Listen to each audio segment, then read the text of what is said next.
Tonight's meeting of the Metropolitan, Nashville, and Davidson County Council is coming to you live from the council chambers at the historic Metro Courthouse.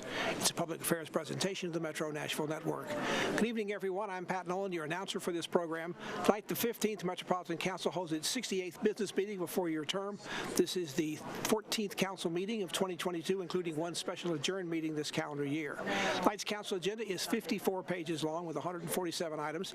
That includes 2 resolutions on public hearing, 61 second reading zoning bills also on public hearing, 24 resolutions, 29 first reading bills, 15 second reading bills, and 14 ordinances on third and final reading. In addition, the council will consider 12 mayoral appointments and reappointments to several Metro boards and commissions. That includes a reappointment to the Board of Equalization, 10 new appointments to the Metro Human Relations Commission, and a reappointment to the Transportation Licensing Commission. The meeting looks to be a long one given the number of items and pages we have on the agenda. It appears because of the 63 bills, particularly on public hearing, that number is higher than usual because the council did not have a public hearings on zoning bills last month because of the crunch of passing the new operating and capital improvements budget. Major action tonight for the council will be consideration of at least 2 resolutions that strongly opposing the recent Supreme Court decision overturning the constitutional right to an abortion after nearly 50 years. RS 2022-1635 has the support of 26 co-sponsors in the council. It requests Nashville Police make criminal enforcement, arrest, and investigation of abortions as its lowest priority. The resolution also requests that the Cooper administration restrict city funds and city staff from being used to investigate, catalog, or report suspected abortions. The resolution also encourages city departments to implement and enforce policies and practices to prevent harassment and disruption at abortion clinics, including noise regulations, parking and traffic regulations, and anti-nuisance regulations. There is one other late resolution that will be before the council tonight on this matter. It has the support of Mayor John Cooper and some council leaders. It requests the Metro Employee Benefit Board to extend health coverage for Metro employees to include reimbursement to obtain abortion-related and other medical procedures that are unavailable outside Tennessee. The benefit would include transportation, accommodation, and related costs, again, for abortion and other services that aren't available in the state. This could impact up to 15,000 city workers. Federal law does not allow the use of tax dollars for abortion purposes.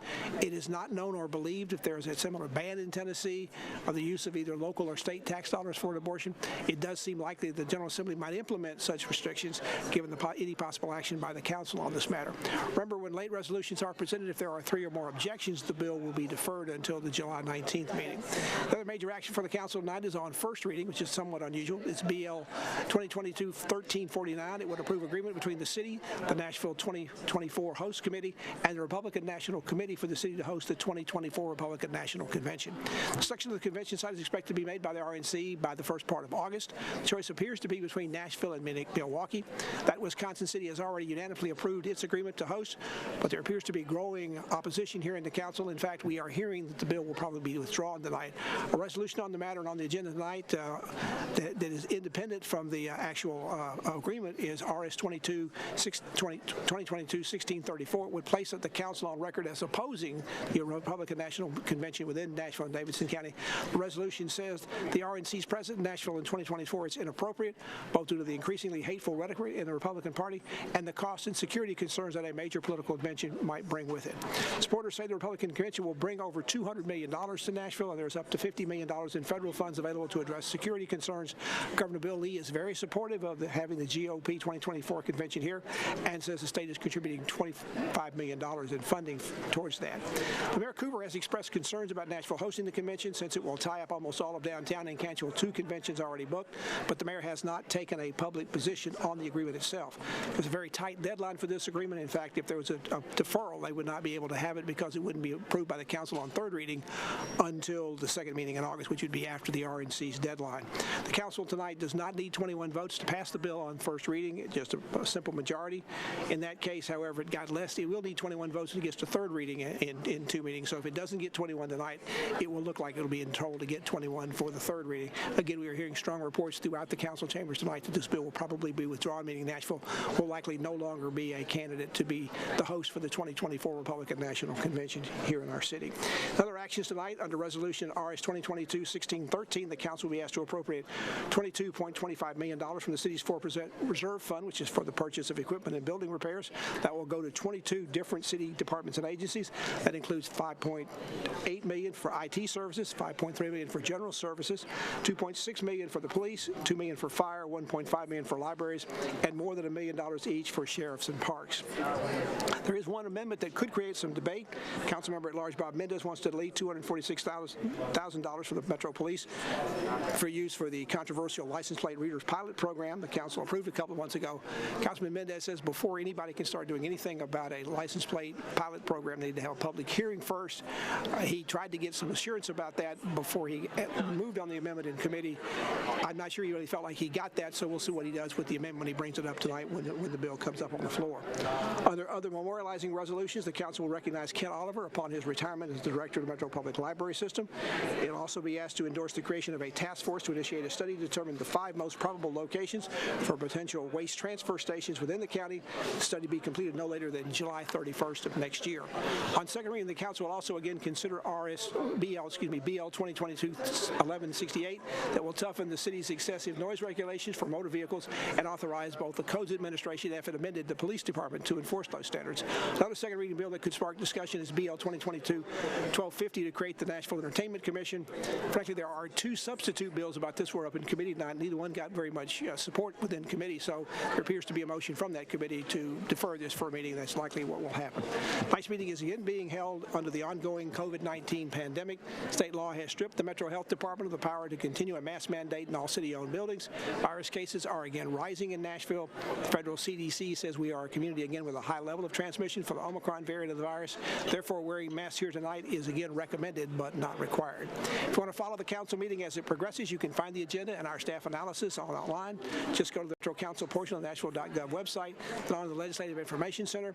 We'll also be placing the bill numbers on the screen when they come up for their consideration, so you can follow along and keep up with where we are on the meeting agenda. Let's go now to Vice Mayor Jim Shulman. He'll be gaveling tonight's meeting into order shortly.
Okay, you good?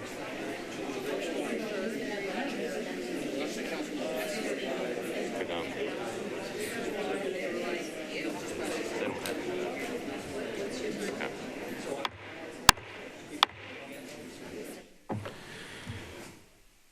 Will the meeting please come to order? We welcome you to the Metro Council. Today is Tuesday, July 5th, 2022. We hope everyone had a safe 4th of July and enjoyed the firework display last night. It was pretty awesome. Will all members of the council, as well as the public, please rise for the invocation, remain standing for the Pledge of Allegiance. The invocation this evening will be offered by Pastor Curtis Bryant, Greater Heights Missionary Baptist Church, and he is a guest of Councilmember Brandon Taylor. Pastor.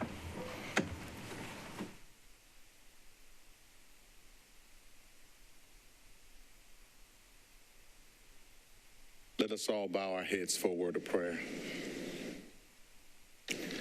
God, our Heavenly Father, we give you thanks in the name of Jesus, who is Christ and Lord.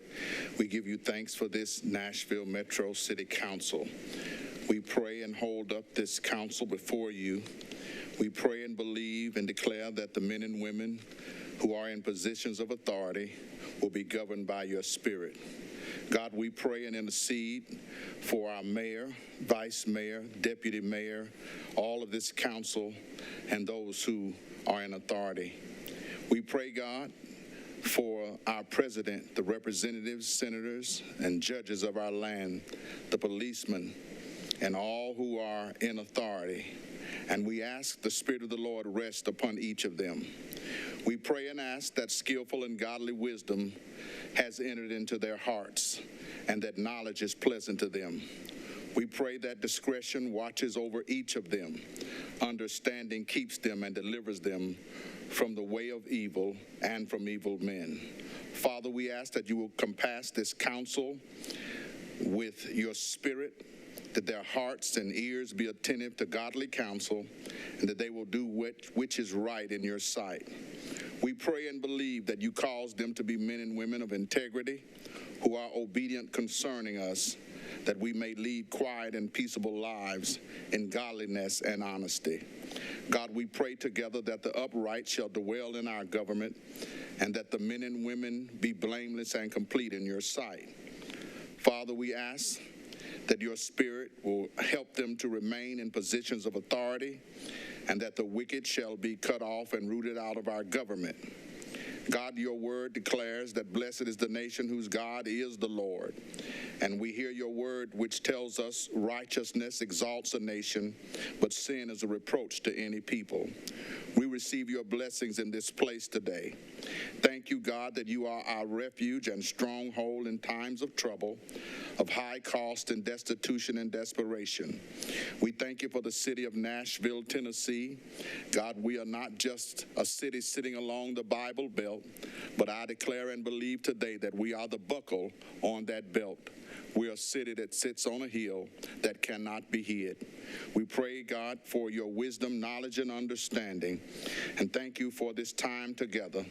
We believe that the hearts of our leaders have been tempered and directed by the Lord. And therefore we give you thanks that the good news of the gospel is published throughout the land, and the word of the Lord prevails and grows mightily in the hearts and lives of your people. We pray that care and conscientious spirits will help to govern and lead and guard and guide, and that their decisions might be good and right. We give you thanks for this land, its leaders, and we ask you to bless us this day, and you be glorified. Let us cooperatively and collectively pray for our nation and all its people, and the prayer of the righteous availeth much. Thank you now in the name of Jesus, who is Christ and Lord. Let every heart say amen. Amen. I pledge allegiance to the flag of the United States of America, to the republic for which it stands, one nation, under God, indivisible, with liberty and justice for all. All right, thank you. You may be seated. Without objection, we will suspend the calling the roll. Ask the clerk to record the names of those members present throughout the meeting.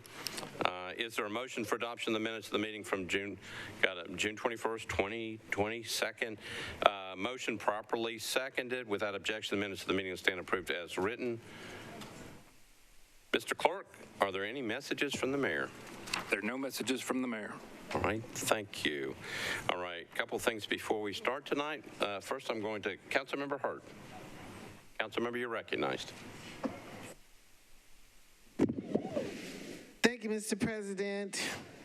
Just want to take the time to reflect and remember the icon of Daryl S. Freeman.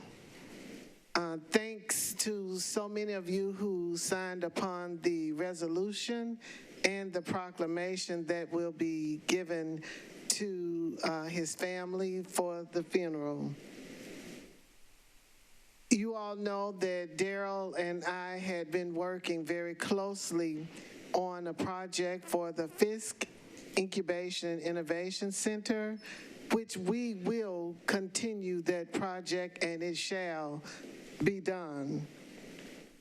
The Vice Mayor asked me to say a few words, and as much as I would love to take credit for these beautiful words that I'm about to share, but I must give credit where credit's due, and his dear friends, Charles Sewing and Michael Cotter.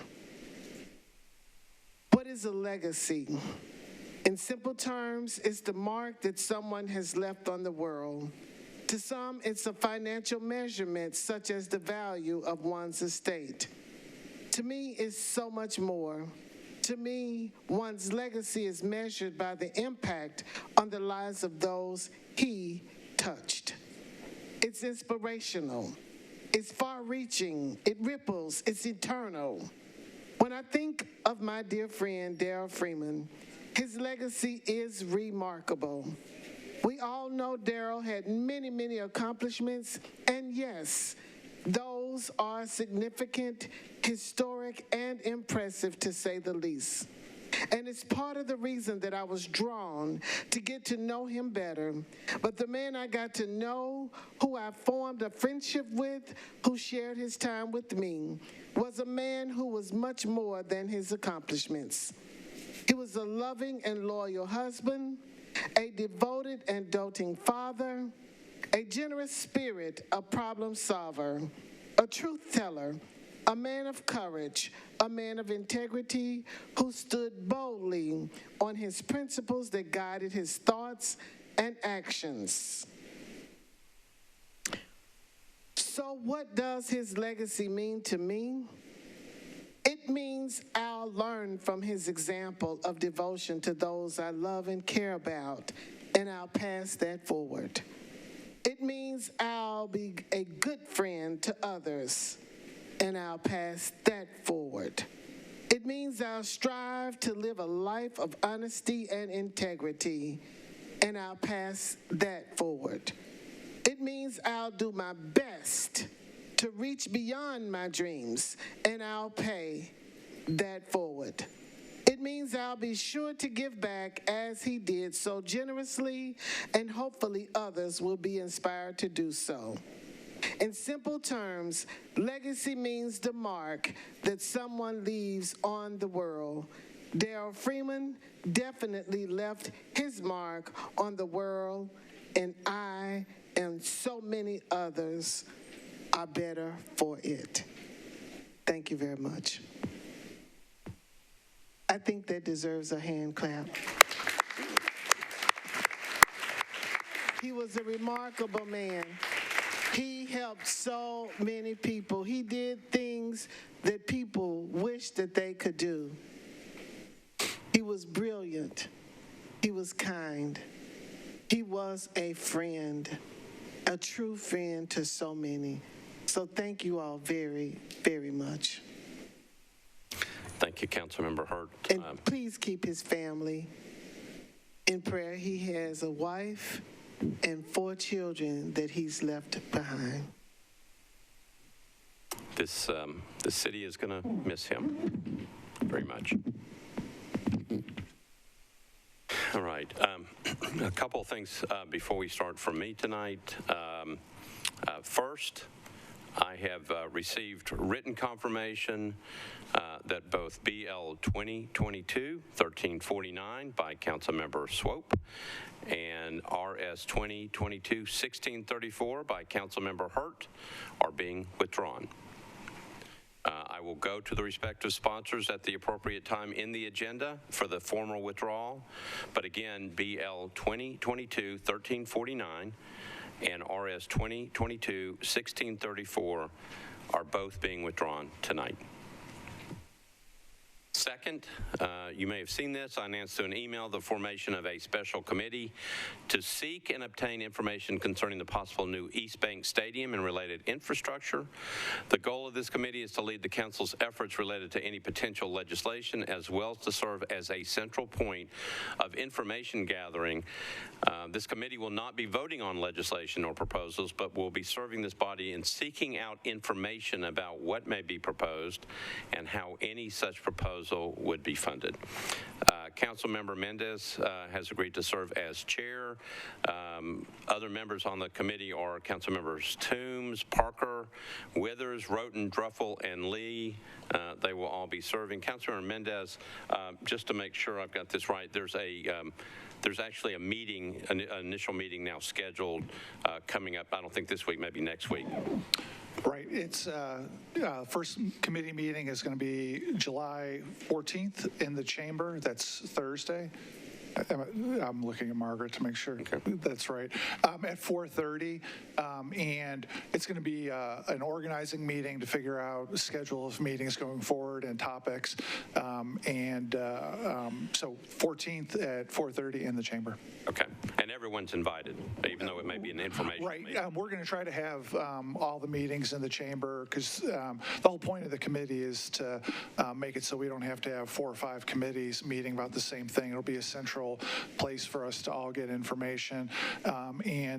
Metro Nashville Network is going to be televising it. We're going to make sure all the meetings are televised. And we're working on standing up a web page where we'll be able to capture the information that we gather. As we go forward through the stadium process in the coming, how many ever months it is, the idea is, as you said, not to have the committee approve or disapprove, recommend or not recommend, but to be a central gathering place where all council members and the public will have an opportunity to get information, and ultimately we'll have public hearings, I think, out in the community once we know what the actual proposal is. Okay. All right. Thank you. Last thing I've got is obviously you've been watching the news as our country celebrated our independence yesterday. Another horrible mass shooting in Highland Park, Illinois. If you take a look at the situation regarding Highland Park and you look at other mass shootings, besides Highland Park, there were 9 other mass shootings yesterday in this country. That's where at least 4 individuals were either killed or injured. I'm also recognizing the fact that obviously there's concern going on with the shootings in Akron. A lot of things going on in this country. Our country has got to figure out a way to handle these serious matters, and obviously as a city council here in Nashville, we have responsibilities as well. I think the best way to handle this, at least tonight, is to be thinking about it, and I've been encouraged to ask you all to please rise and join me in a moment of silence for all these individuals that we're talking about. Thank you.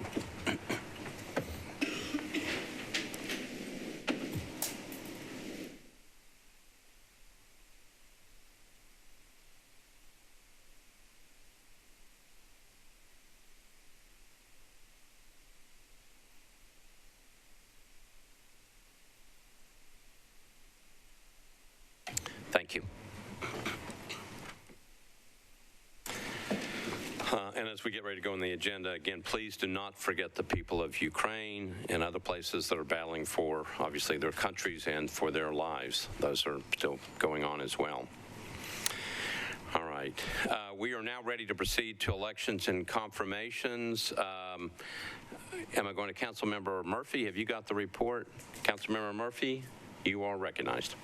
Thank you. We did finally get a quorum, and so we were able to move through elections and confirmations. And I will, I guess, begin with the 2 that we did confirm. That would be the Board of Equalization for Ms. Cheryl Lynn Pettis for a term expiring on June 6, 2024. That was approved, 5 in favor, 0 against. And then also we took up the Transportation Licensing Commission reappointment for Mr. Freddie Carr for a term expiring on April 30th, 2024. That was approved, 5 in favor, 0 against. All of the appointments for the Human Relations Commission, we have deferred those 1 meeting so the administration can get some things in order and provide us with some more information. And so that would be the appointment of Ms. Do you want me to go through all those names? Or?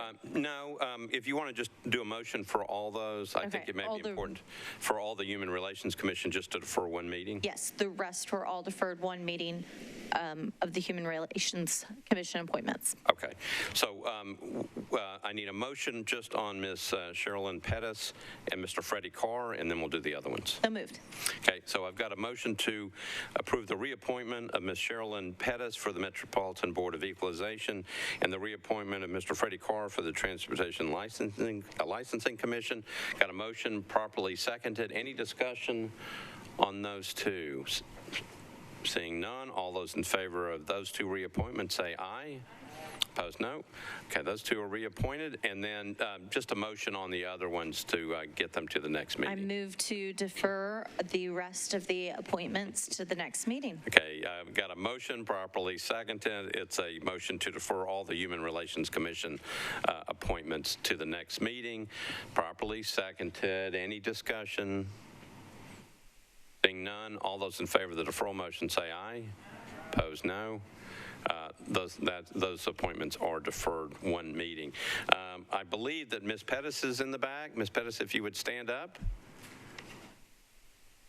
All right, and Mr. Carr, are you, is Mr. Carr, are you still here? All right, well, Ms. Pettis was nice enough to stay here. Thank you very much. Thank you for your service. We appreciate all you do for the city of Nashville.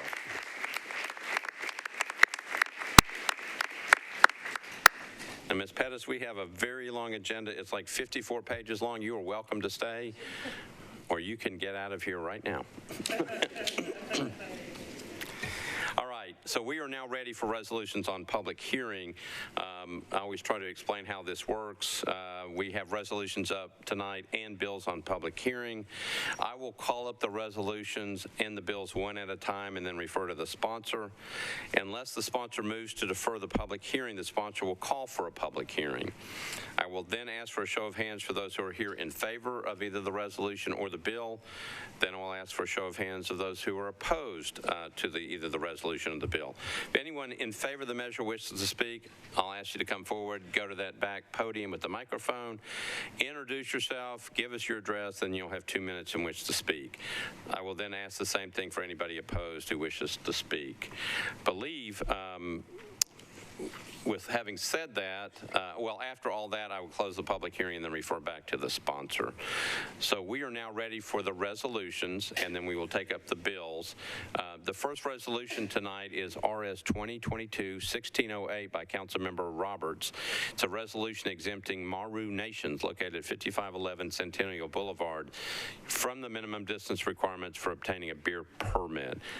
Councilmember Roberts, you are recognized. Thank you, Mr. Vice Mayor. I would like to, do we have any committee reports, please? We do have a committee report. Councilmember Hancock. The Government Operations voted 8 in favor, 0 against on 1608 to approve this resolution. All right, thank you, Councilmember. Councilmember Roberts, back to you. Thank you. I'd like to open the public hearing. All right, declare the public hearing open. We're on RS 2022-1608. Could I see a show of hands of those who are here in favor of the resolution? I've got one hand up. Are you in favor? Okay. A show of hands of those who are here in opposition to the measure. Councilman Roberts, I don't think I saw anybody in opposition. I think everybody in the nations is looking forward to this. Okay. So if you would like to speak, you're welcome to. Otherwise, there's no opposition. All right. I will close the public hearing. Councilmember Roberts, back to you. I would like to move for approval. All right. So Councilmember Roberts has moved for approval of RS 2022-1608. Properly seconded. Any discussion on the resolution? Seeing none, all those in favor of RS 2022-1608 say aye. Opposed, no. Resolution passes. Right. We're on number 2, RS 2022-1609 by Councilmember Parker. This is a resolution exempting 806 Vibe Place from the minimum distance requirements for obtaining a short-term rental property, non-owner occupied permit pursuant to the Metropolitan Code. Councilmember Parker, you are recognized. Thank you, Vice Mayor. Do we need committee reports on this? Right. Government Operations, Councilmember Hancock. The Government Operations voted to approve 8 in favor, 0 against. All right, back to you, Councilmember Parker. Thank you. I would like to open the public hearing, please. Okay, declare the public hearing open. A show of hands of those who are here in favor of the resolution. All right, thank you. A show of hands of those who are here in opposition to the resolution. Seeing nobody in opposition, those in favor wish to speak. Seeing nobody making any movement whatsoever, I declare the public hearing closed. You're recognized, Councilmember Parker. Thank you, Vice Mayor. I'd move for approval. All right, Councilmember Parker has moved for approval of RS 2022-1609, properly seconded. Any discussion on the resolution? Seeing none, all those in favor of RS 2022-1609 say aye. Aye. Opposed, no. RS 2022-1609 passes. Thank you, Councilmember Parker.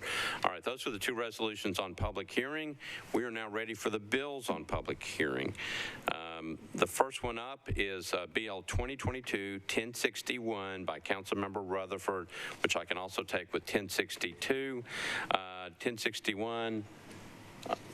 So we do have an interpreter here. Thank you, Ms. Darby. Ricardo Castillo is here. Mr. Castillo, there you are. And he is here in case anybody needs help in interpreting a message to the council.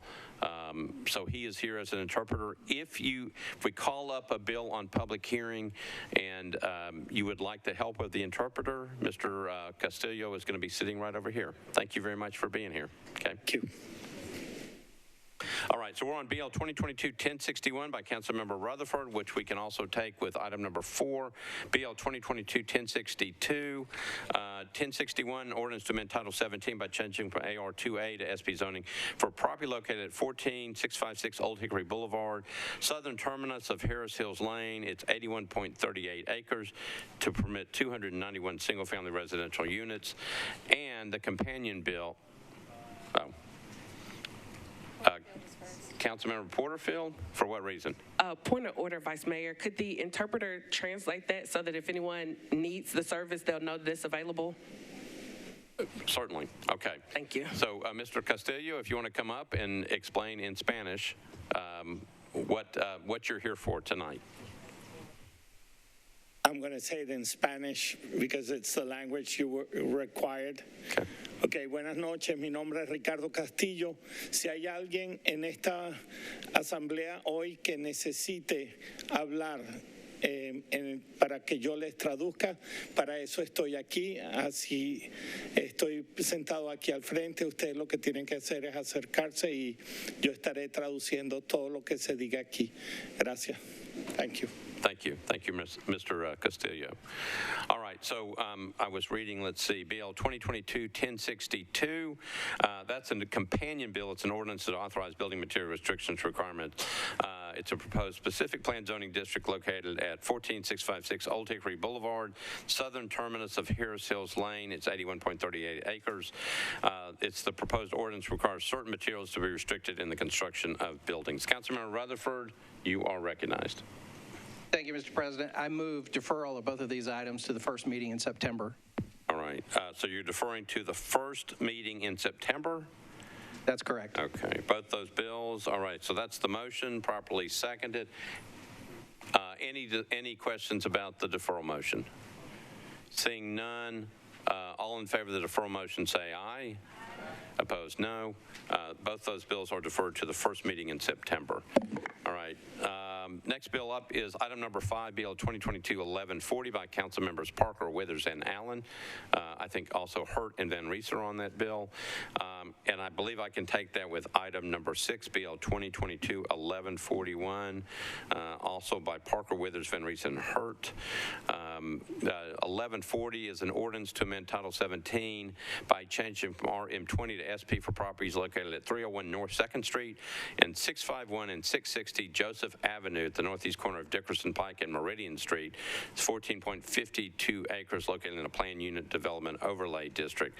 And BL 2022-1141, ordinance to authorize building material restrictions requirements for BL 2022-1140. It's a proposed specific plan zoning district located at 301 North 2nd Street and 651 and 660 Joseph Avenue, northeast corner of Dickerson Pike and Meridian Street.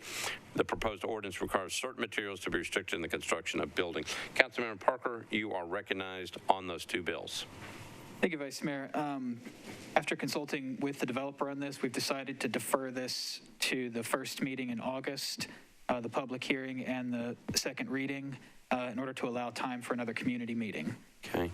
All right. So the motion is to defer both 2022-1140 and 1141, defer to the first meeting in August, correct? Yes, Vice Mayor. That's the motion, properly seconded. Any discussion on the deferral motion? Seeing none, all those in favor of the deferral motion say aye. Opposed, no. Deferral motion passes. We are now on item number 7, BL 2022-1142, also by Councilmember Parker and Hurt. Ordinance to amend Title 17 by canceling a portion of a planned unit development overlay district for properties located at 301 North 2nd Street and 651 and 660 Joseph Avenue. Councilmember Parker, you're recognized on item number 7, 1142. Thank you, Vice Mayor. I would like to have the public hearing on this one. Okay, so we are on item number 7. It's BL 2022-1142. Councilmember Parker has requested that we open a public hearing. I declare the public hearing open. I need to see a show of hands of those who are in favor of this particular bill. Anybody in favor? Okay, a show of hands of those who are opposed to this bill. Oh, I do see 2 hands in the back. Okay, so nobody's in favor. If the 2 people who are opposed, if either one would like to speak, come on up to the front and come to the podium. Okay. If anybody else would like to speak on this, come on up at the same time. So good evening. What I'll need is your name, address, and then you'll have 2 minutes in which to speak. Okay. Okay. Hi, my name is Kelly, and I live on 26th Avenue in North Nashville. I guess I'm speaking on this bill, but also just kind of generally about this grouping of bills. So many of you may know that River Chase has been being redeveloped for quite a while, or has been in plans. I was hired in January by PATH to help with this relocation, housing navigation, and that kind of thing. And really, I could say a lot of things that would not fit into 2 minutes, but a few of the most important things that I feel like I have to say here, regardless of what has gone on and all the different things, to the city, like, we need your help with housing. I know we have said this a million times. Everybody has done an article on it, but I, for the past 6 months, have every single day seen behind the scenes of a developer who actually is trying to do the right thing.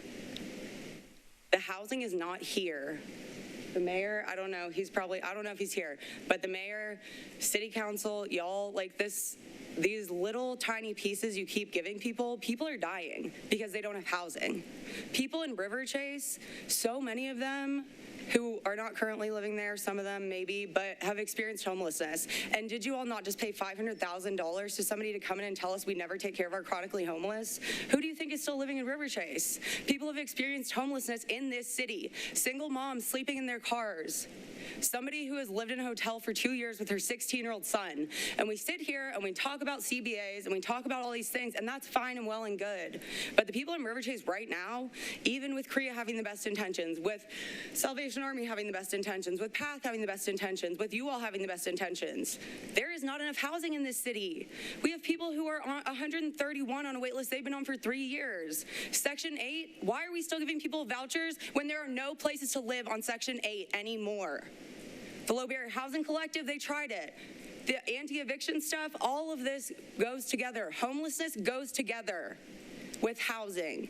And we are not doing anything to recognize that in this city that is measurably making a difference in these people's lives. These are our friends, these are our family, these are people we love and care about, and I'm not gonna stand here without saying, again, the city needs to do something about it. Black and brown and marginalized and indigenous and LGBTQ and single moms and everyone else has been saying this for years and years and years and years, and I'm fucking sick of it. I'm sick of sitting in here and listening to this. Everyone in this room is complicit in this because you haven't done enough. And honestly, half of my friends couldn't even be here to speak on this public hearing because of childcare issues, transportation issues. Some of them are in the hospital. This is not River Chase specific. This is Nashville. Okay. And thank you. We appreciate you speaking. All right. Thank you.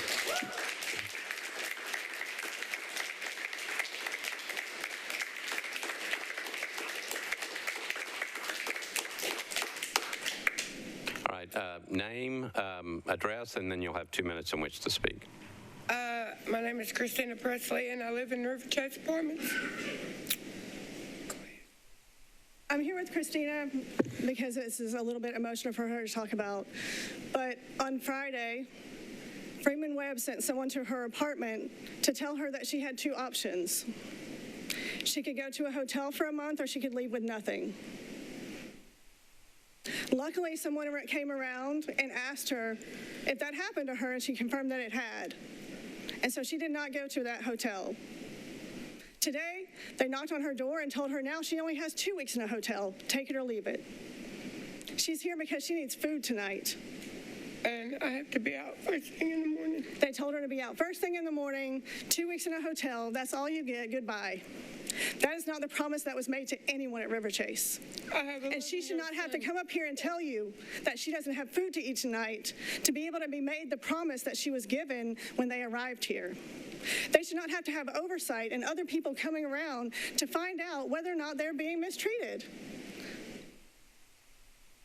I left my job because I could either work for the residents of River Chase or I could work for PATH and the development team at CREA. I could not do both, and that's why I'm here tonight. These people need more than platitudes. They need more than a deposit. They need care. The residents of this city need care. And you have an opportunity to make sure that we're not out here painting some rosy picture and then hiding the dirty underbelly of what's happening. You all have an opportunity tonight to make this right. There's 20 other people still there. And I'm in touch with most of them, but I shouldn't have to be. Thank you for your time. And if anyone wants to talk to Christina tonight about how she can eat properly until she can find somewhere for her to live permanently, affordably, in a dignified fashion, please come see us. Thank you. All right, thank you.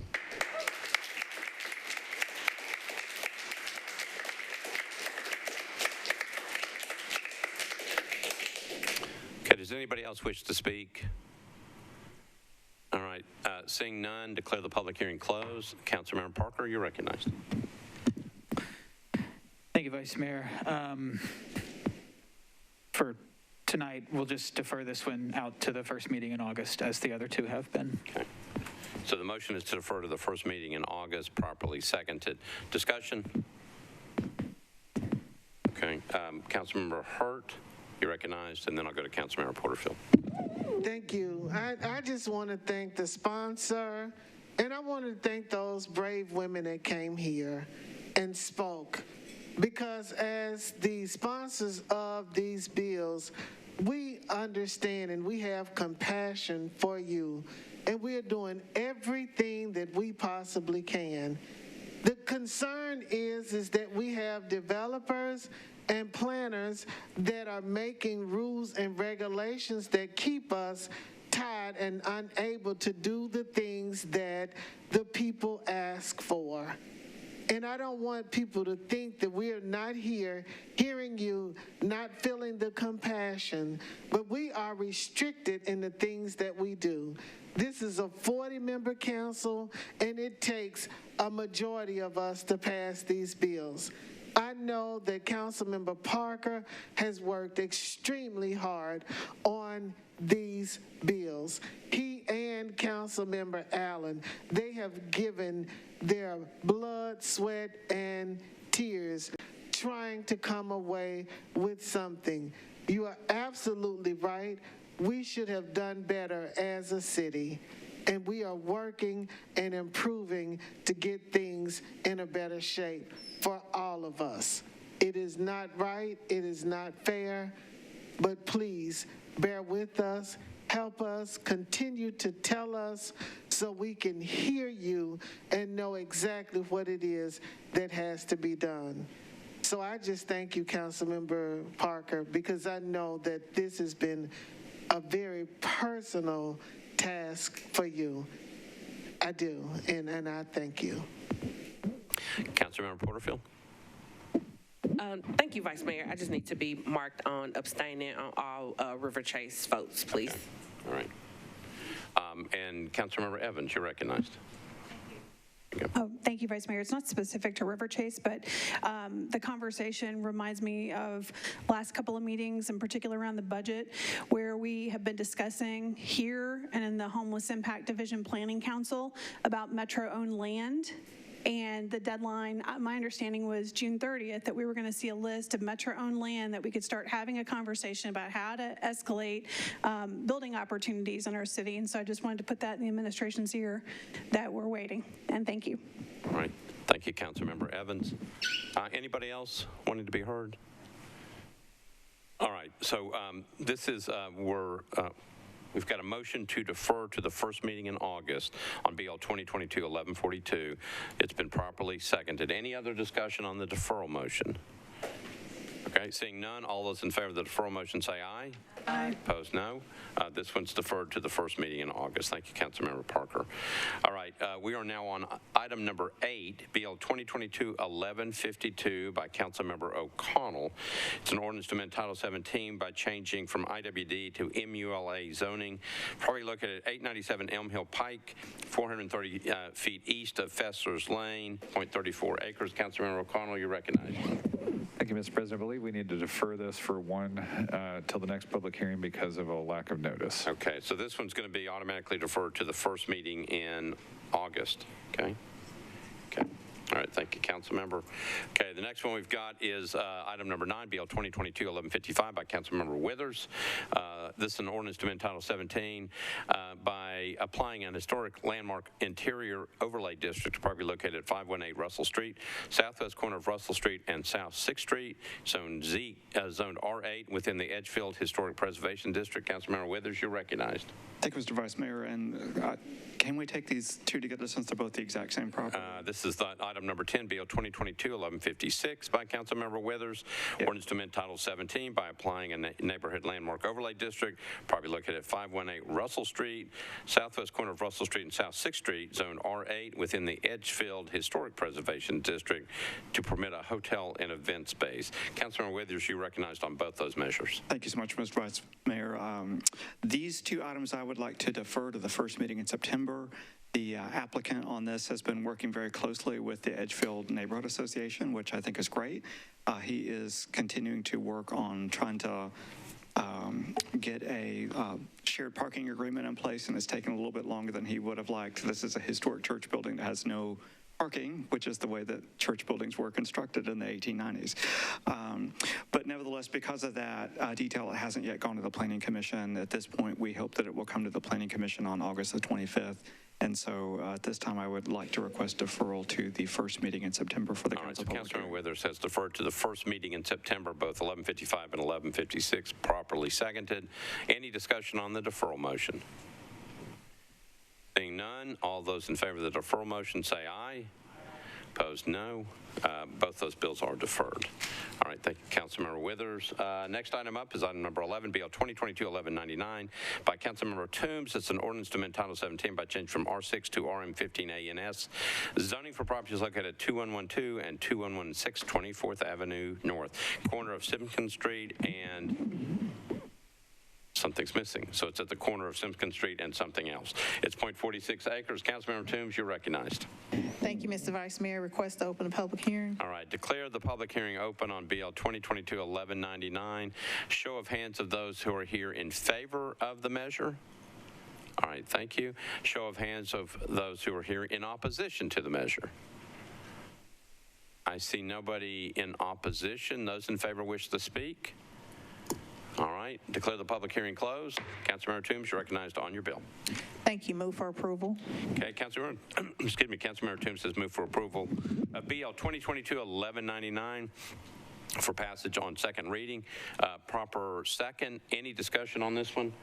Seeing none, all those in favor of BL 2022-1199 say aye. Opposed, no. BL 2022-1199 passes on second reading. We're on item number 12, BL 2022-1210 by Councilmember Young.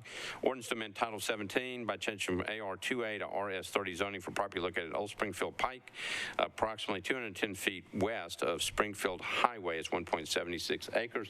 Councilmember Young, you're recognized on your bill. Thank you, Mr. Vice Mayor. It's open the public hearing. Okay, declare the public hearing open. Show of hands of those who are here in favor of this measure. Show of hands of those who are here in opposition to this measure. Councilmember Young, I see nobody that came to see you tonight. So I declare the public hearing closed. You're on your bill, BL 2022-1210. Move approval. Councilmember Young has moved approval, properly seconded. Any discussion on the bill? Seeing none, all those in favor of Bill 2022-1210 for passage on second reading, say aye. Opposed, no. That one's adopted. Item number 13, BL 2022-1216 by Councilmember O'Connell. Ordinance amending Title 17 of the Metropolitan Code of Laws to update the land use table pertaining to commercial amusement, outside uses within the downtown code. Councilmember O'Connell, you're recognized. Thank you, Mr. President. I'd like to open the public hearing, please. Declare the public hearing open. A show of hands of those who are here in favor of this measure. Show of hands of those who are here in opposition to this measure. Seeing none, declare the public hearing closed. Councilmember O'Connell, you're recognized on your bill. Thank you, Mr. President. I'd like to move approval. The motion is to approve, properly seconded. Any discussion? Seeing none, all those in favor of BL 2022-1216 for passage on second reading, say aye. Opposed, no. Bill passes. All right, Councilmember O'Connell, you've got the next two. We'll take them together. BL 2022-1230 and 1231. 1230 is an ordinance to amend Title 17 by change from R6A to SP zoning for property located at 1306 South Street, approximately 200 feet east of 14th Avenue South. It's 0.68 acres. And BL 2022-1231, an ordinance to authorize building material restrictions requirements for BL 2022-1230, proposed specific plan zoning district located at 1306 South Street, approximately 200 feet east of 14th Avenue South. Proposed ordinance requires certain materials to be restricted in the construction of buildings. Councilmember O'Connell, you're recognized on both those bills. Thank you, Mr. President. I believe we can take these at once. I'd like to open the public hearing. Okay, declare the public hearing on both 1230 and 1231. A show of hands of those who are here in favor of those two measures. See a couple hands in the front. A show of hands of those who are opposed to these two measures. I don't see anybody with their hands up. Those in favor wish to speak? Okay. Declare the public hearing closed. Councilmember O'Connell, you're recognized on those two bills. Thank you, Mr. President. I'd like to move approval with a brief comment. All right. The motion is to approve both 1230 and 1231, properly seconded. Back to you, Councilmember O'Connell. Thank you. These bills come from lengthy discussion at Edge Hill along a stretch of South Street where we had a lot of interaction with planning and multiple community meetings to get to a point where I think the development is recognized as appropriate for the corridor and context in the community, and also some conversation about how to recognize one of the existing historical uses. So generally pleased with the outcome. No, we had a lot of concerns expressed along the way, and appreciate that we had enough process to get through all that. So with that, I'd like to renew my motion. Thank you.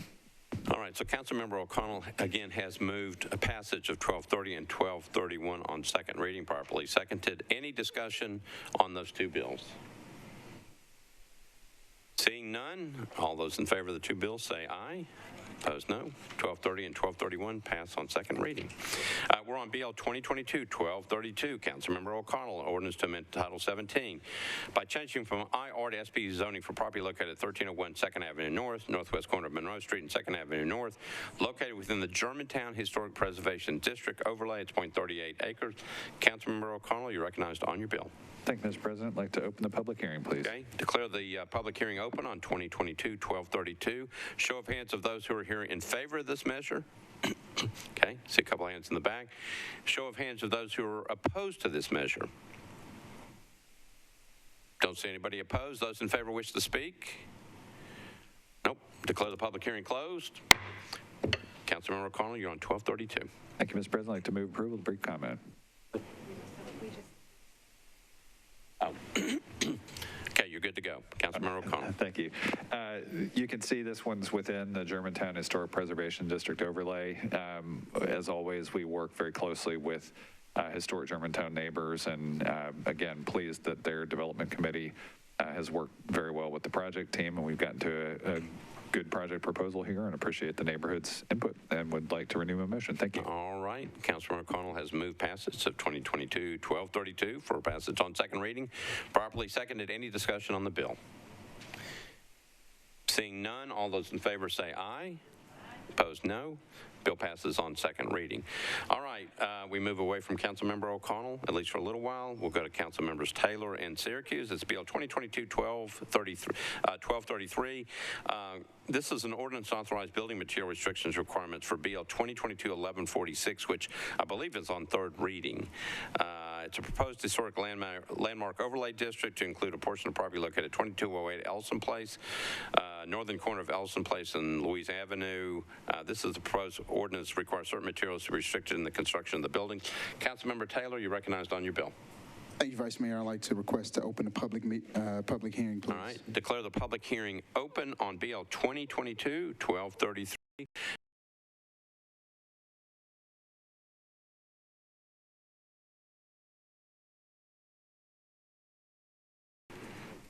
Councilmember Taylor, I didn't see anybody in opposition. Those in favor wish to speak? All right. Declare the public hearing closed. Councilmember Taylor, you're on your bill. Move for approval. Okay. Councilmember Taylor moves for approval of BL 2022-1233, properly seconded. Any discussion on the bill? Seeing none, we're ready to vote. BL 2022-1233. All those in favor say aye. Opposed, no. Bill passes on second reading. Thank you, Councilmember Taylor. Councilmember Parker, you're next. This is item number 18, BL 2022-1247, ordinance to amend Title 17 by change from RS5 to R6A zoning for property located at 1520 Jones Avenue. It's approximately 515 feet south of Joy Avenue. It's 0.18 acres. Councilmember Parker, you're recognized. Thank you, Vice Mayor. I'd like to open the public hearing. Okay, declare the public hearing open. Show of hands of those who are here in favor of that bill, BL 2022-1247. Anybody in favor? Show of hands of those who are here in opposition to that bill. See nobody on either side. Declare the public hearing closed. You're on your bill, Councilmember Parker. Thank you, Vice Mayor. I move for approval. Okay, Councilmember Parker moves for approval of BL 2022-1242 on second reading. Properly seconded. Any discussion on the bill? Seeing none, all those in favor of BL 2022-1247 for passage on second reading say aye. Opposed, no. Bill passes on second reading. Item number 19 by Councilmember Pulley, BL 2022-1270. This is an ordinance amending section 17.12.030 of Title 17 of the Metropolitan Code pertaining to the calculation of required street setbacks for residential areas with an established development pattern. Councilmember Pulley, you're recognized. Thank you, Mr. Vice Mayor. I move to defer 2 meetings. All right, so Councilmember Pulley moves to defer. It'll be to the first meeting in August. Okay. Is that what you want? First meeting in August? Okay. All right. So that's the motion, is to defer to the first meeting in August, properly seconded. Any discussion on the deferral motion? Seeing none, all those in favor of the motion to defer 2 meetings, which would be to the first meeting in August, say aye. Opposed, no. Deferral motion passes. Okay, we're on item number 20, Bill 2022-1271 by Councilmember Stiles. This is a disapproved bill. It's an ordinance amending section 17.20.030 of the Metropolitan Code, zoning regulations to establish a minimum depth for residential garages. Councilmember Stiles, you are recognized. Well, I did recognize her. Okay. I'm going to move it a couple places down until she comes back in. We'll go on to BL 2022-1285 by Councilmember Toombs. Oh. Let me go ahead and get yours, and then I'll wait until she gets back. We're on BL 2022-1285 by Councilmember Toombs, ordinance to amend Title 17 by change from R8 to RM9ANS zoning for property located at 3113 Cliff Drive, southeast corner of Alpine Avenue and Cliff Drive. It's 0.55 acres. Councilmember Toombs, you're recognized. Thank you, Mr. Vice Mayor. Request to open a public hearing. Declare the public hearing open. Show of hands of those who are here in favor of 1285. Show of hands of those who are here in opposition to 1285. Seeing no hands on either side, declare the public hearing closed. Councilmember Toombs, you're recognized. Thank you. Move for approval. Okay, the motion is to approve on second reading, properly seconded. Any discussion? Seeing none, all those in favor of BL 2022-1285 for passage on second reading say aye. Opposed, no. Item 21, BL 2022-1285 passes on second reading. Okay, let's go back to BL 2022-1271 by Councilmember Stiles. It's an ordinance amending section 17.20.03 of the Metropolitan Code to establish a minimum depth for residential garages. Councilmember Stiles, you're recognized on your bill. Thank you, Vice Mayor. I'd like to defer this till the second meeting in August. Okay, so it would have to be to the first meeting in August. It's a public hearing. All right. So I'm going to go to Ms. Milligan because I'm checking on two things. One, it's going to have to be to the first meeting in a month so we can get the public hearing. Second of all, because it's a disapproved bill, if she's deferring, do we need to see the slides or wait on the slides? All right. So, okay. So, Councilmember Stiles, it has to be to the first meeting of the month so you can continue to have your public hearing. Okay, then I'd like to defer to the first meeting of August. May I make a brief comment? Yeah, so let me get the motion squared away. So the motion is, we're not going to have the public hearing tonight. The motion is to defer the bill to the first meeting in August. Properly seconded. Back to you. So I just wanted to explain this bill a little bit. There's confusion. So the reason why I brought this bill forth is that several homes I have discovered have been built and 2 cars do not fit inside them because staircases have been built inside. So the extra depth gives space for a staircase and a second car. So when this comes back, we'll be talking about the areas where this will apply and not apply. Thank you. All right, thank you, Councilmember Stiles. So the motion tonight is to not have the public hearing, but to defer this bill to the first meeting in August. It's been properly seconded. Any discussion on the deferral motion? Here, hold on. Councilmember Hancock. Did you want the committee report? I don't think there is a committee report on this one. Oh, right. I'm looking at another one from the sponsor. Thank you. I'm sorry. No problem. All right. Any other discussion on this bill? Okay, we're on a motion to defer. All those in favor of the motion to defer to the first meeting in August say aye. Opposed, no. The deferral motion passes. All right, we are now on item 22, which can be taken with 23. We're back to Councilmember O'Connell.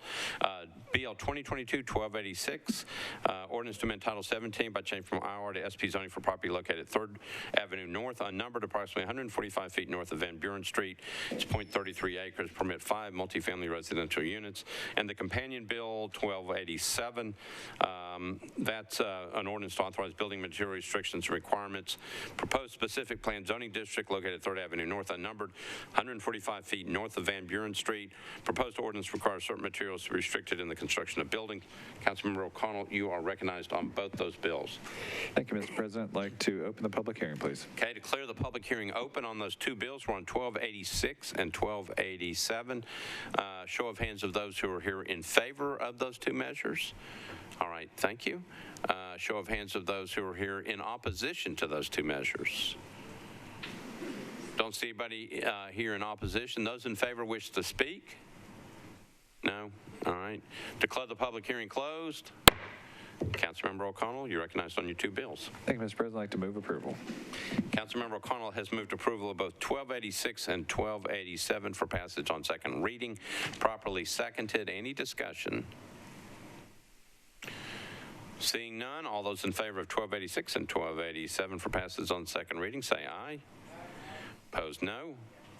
Both those bills pass on second reading.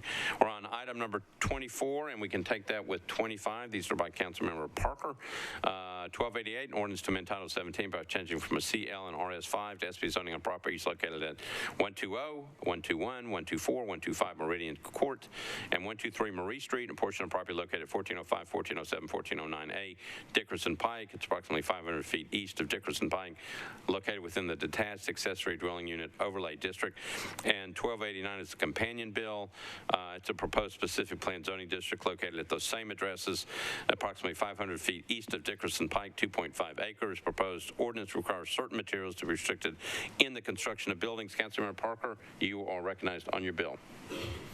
Thank you, Vice Mayor. I'd like to open the public hearing. All right, so we're on two bills, 1288 and 1289. Show of hands of those who are here in favor of those two bills.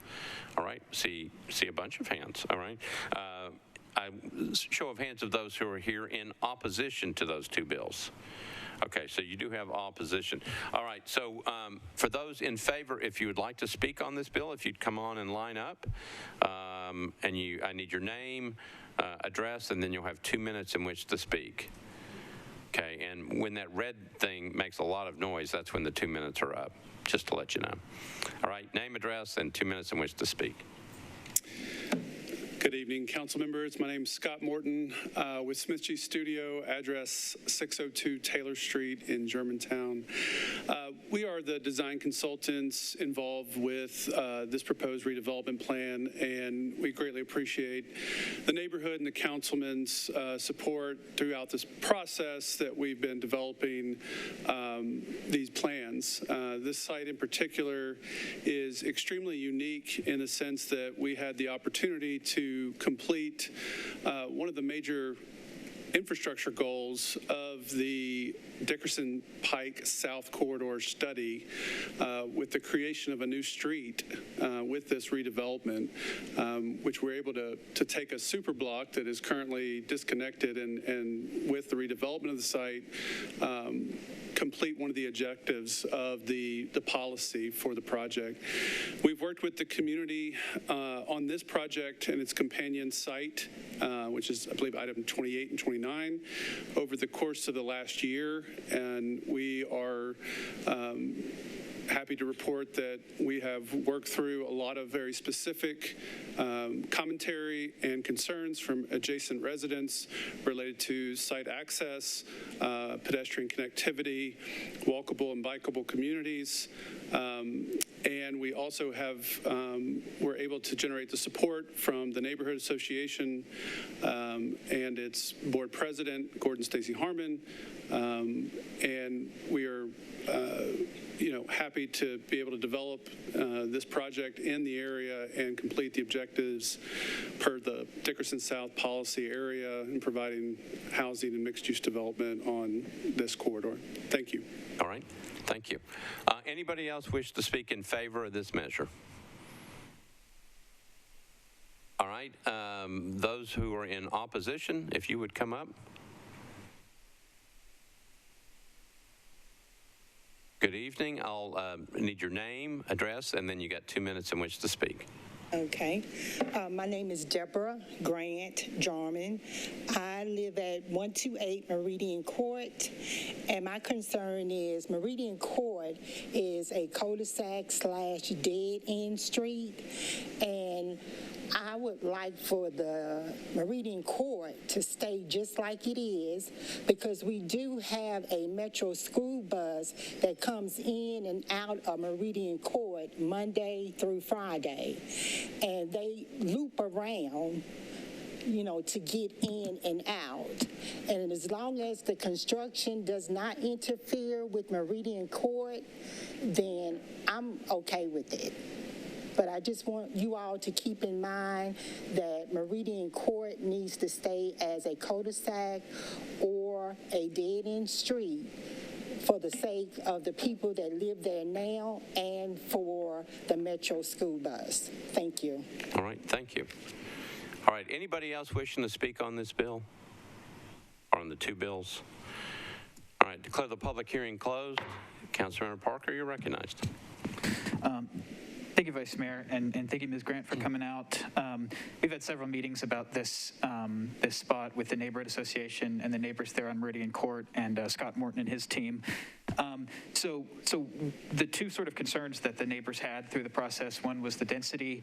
We did end up sort of stepping that down a little bit to provide more transition into the established single-family part of the neighborhood. And then several neighbors, Ms. Grant and others, were concerned about having car through traffic connecting from Meridian Street to the new street. That has been removed from the plan. There is a bike and pedestrian sort of connector that'll have like bollards in it so that bikes and folks on foot can get through. So that was an important concession to the neighborhood concerns, and specifically to the ability of the buses to turn around that come through there to pick up the children, NDOT is not going to stamp off on anything that will not allow that bus route to continue. So we confirmed that at the planning meeting with one of the folks there, and NDOT will be reviewing the final plans, and they will have to give it their stamp of approval, which means that a bus will be able to still get in there and still service the cul-de-sac dead-end area that now has a pedestrian connection. So I am supportive of this. Like I said, we had a lot of back and forth. I think maybe not everybody's entirely happy with where we landed, but I think it's a good compromise. So I would move for approval. All right, so we are on items 24 and 25. It's BL 2022-1288 and 1289 for passage. Councilmember Parker has moved for approval of both these measures on second reading. It's got a proper second. Any discussion on these two bills? Councilmember Evans, you're recognized. Thank you, Vice Mayor. So I actually wanted to compliment Councilman Parker and also the design team and the neighbors who came up with the idea of the pedestrian connection there that limits some of the car connectivity. I've already tried to take your idea and use it in my area. I've been shot down once, but I'm coming back and it's going to be stronger and better. But anyway, I appreciate that innovation because it's going to help, I think, in some other communities. All right, thank you, Councilmember Evans. Councilmember Parker, you may want to copyright that so that she can't steal it. Right. All right. Anybody else wishing to speak on this bill? All right. Seeing none, we're ready to vote. We're on 2022-1288, 1289. All those in favor of passage of these on second reading on both bills say aye. Aye. Opposed, no. Both these bills pass on second reading. All right, we're on BL 2022-1290 by Councilmember Taylor. It's an ordinance to amend Title 17 by changing from RS5 to R6A zoning for property located at 1712 Arthur Avenue. It's approximately 260 feet northwest of Jane Street. It's 0.17 acres. Councilmember Taylor, you're recognized. Thank you. I would like to defer this to the first meeting in November. In November. Okay, so the motion is to defer to the first meeting in November. All right, properly seconded. Any discussion on the deferral motion? Seeing none, all those in favor of the deferral motion say aye. Opposed, no. This one's deferred to the first meeting in November. All right. We are on BL 2022-1291 by Councilmember Toombs, ordinance to amend Title 17 by changing from RS5 to RM20ANS for property located at 16 Willis Street. It's approximately 269 feet southwest of Baptist Rural Center Drive. It's 0.22 acres. Councilmember Toombs, you're recognized on your bill. Thank you, Mr. Vice Mayor. Request to open a public hearing. Okay, declare the public hearing open. A show of hands of those who are here in favor of this measure. Show of hands of those who are here in opposition to this measure. Don't see hands either way. Declare the public hearing closed. Councilmember Toombs, you're on your bill. Thank you. Move for approval. Okay, Councilmember Toombs has moved for approval on second reading of BL 2022-1291. Properly seconded. Any discussion? Seeing none. All those in favor of BL 2022-1291 for passage on second reading say aye. Opposed, no. 1291 passes on second reading. Okay, we're on items number 28 and 29. We can take these together. These are by Councilmember Parker. 28 is Bill 2022-1292, ordinance to amend Title 17 by change from CL to SP zoning for a portion of properties located at 1405, 1407, 1409A Dickerson Pike, 200 feet north of Marie Street, within the Dickerson Pike sign urban overlay district, and BL 2022-1293, the companion bill, proposed specific plan zoning district located at 1405, 1407, 1409A Dickerson Pike, 200 feet north of Marie Street, within the Dickerson Pike sign urban overlay district. Proposed ordinance requires certain materials to be restricted in the construction of buildings. Councilmember Parker, you're recognized on both those bills. Thank you, Vice Mayor. I would like to open the public hearing. Okay, declare the public hearing open on 1292 and 1293. Show of hands of those who are here in favor of those two measures. All right, thank you. A show of hands of those who are here in opposition to those two measures. Councilmember Parker, anybody behind that wall that I can't see? Not that I can see, Vice Mayor. All right. Anybody wishing to speak in favor of this one? All right. Declare the public hearing closed. You're recognized on the two measures. Thank you, Vice Mayor. This is adjacent to the Meridian Court development that we just discussed. This is a larger parcel. It's going to be quite a large number of apartments, so that's great. We need housing on Dickerson, multimodal corridor. So with that, I would ask for approval. All right, Councilmember Parker has moved for approval of both 1292 and 1293 on second reading, properly seconded. Any discussion on those two measures? Seeing none, all those in favor of 1292 and 1293 say aye. Opposed, no.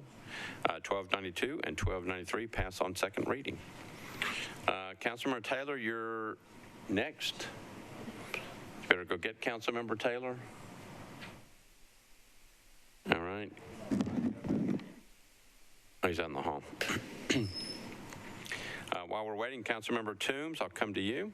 Bill 2022-1295, ordinance to amend Title 17 by changing from RS10 to R10 zoning for property located at 1717C, County Hospital Road, 325 feet south of Manchester Avenue, 0.3 acres. Councilmember Toombs, you're recognized. Thank you, Mr. Vice Mayor. Request to open a public hearing. Okay, declare the public hearing open. We're on Bill 2022-1295. Show of hands of those who are here in favor of that measure. We're on 1295 by Councilmember Toombs. Show of hands of those who are here in opposition to that measure. Seeing nobody on either side, declare the public hearing closed. You're recognized on your bill. Thank you. Move for approval. Okay, Councilmember Toombs has moved for approval of 1295 for passage on second reading, properly seconded. Any discussion on the bill? Seeing none, all those in favor of 1295 for passage on second reading say aye. Opposed, no. Bill passes on second reading. Back to you, Councilmember Taylor, on item number 30. We're on BL 2022-1294, ordinance to amend Title 17 by changing from RS5 to SP zoning for property located at 1526 23rd Avenue North, 75 feet south of Formosa Street, within the Dadu Overlay District. It's 0.17 acres. Permit one attached two-family residential unit. Councilmember Taylor, you recognized on your bill. Thank you. I'd like to open the public hearing, please. Declare the public hearing open. A show of hands of those who are here in favor of this measure. Show a couple hands in the back. Show of hands of those who are here in opposition to that measure. Okay. I don't see anybody in opposition. Those in favor wish to speak. I see people walking around, but they're not coming to the microphone. All right, declare the public hearing closed. Councilmember Taylor, you recognized on the bill. You move for approval. Got a motion to approve 1294 for passage on second reading, properly seconded. Any discussion on the bill?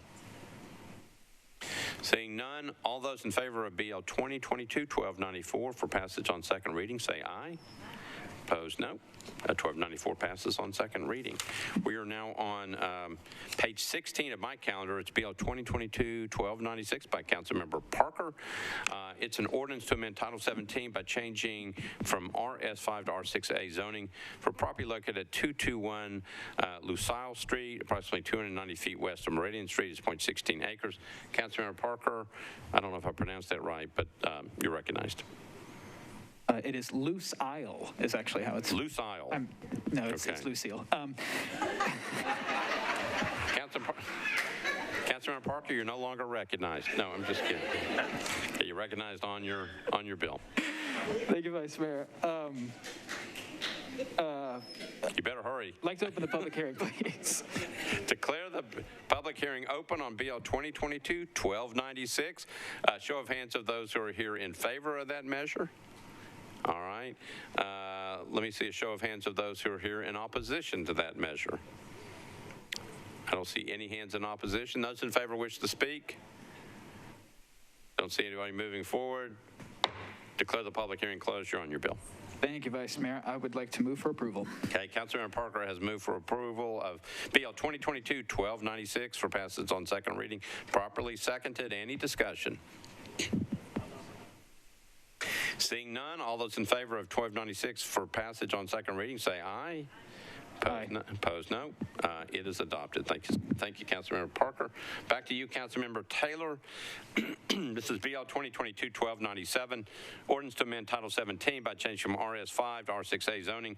Property located at 1521 16th Avenue North, located in the detached accessory dwelling unit overlay district. It's approximately 120 feet north of Underwood Street. It's 0.23 acres. Councilmember Taylor, you're recognized on your bill. Thank you. I'd like to open the public hearing, please. All right, declare the public hearing open. Show of hands of those who are here in favor of 1297. All right, show of hands of those who are here in opposition to 1297. All right, seeing nobody on either side, declare the public hearing closed. Councilmember Taylor, you're on your bill. Thank you. Move for approval. All right, Councilmember Taylor has moved for approval of Bill 2022-1297 for passage on second reading. Properly seconded. Any discussion on the bill? Seeing none, all those in favor of passage of Bill 2022-1297 on second reading, say aye. Opposed, no. Bill passes on second reading. We are on item number 34. This is Bill 2022-1298 by Councilmember Toombs. This is an ordinance to amend Title 17 by changing from RS10 to R10 zoning for property located at 1707 River Drive.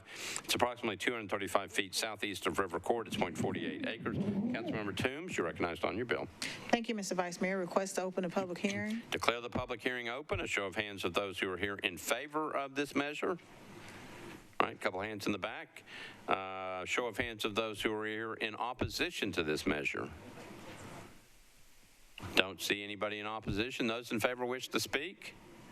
All right, declare the public hearing closed. Councilmember Toombs, you're recognized on your bill. Thank you. Move for approval. All right, the motion is to approve Bill 2022-1298 for passage on second reading.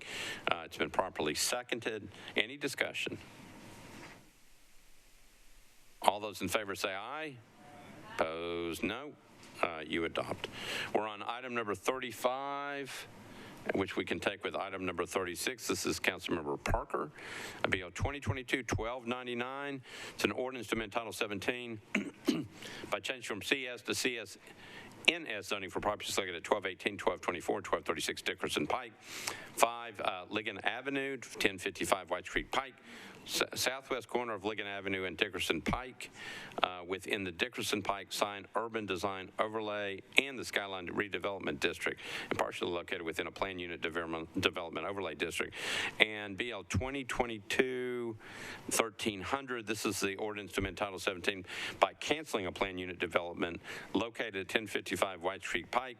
It's 100 feet south of Ligon Avenue, zoned commercial services, and within the Dickerson Pike sign UDO, Skyline Redevelopment District. Councilmember Parker, you're recognized on your two bills.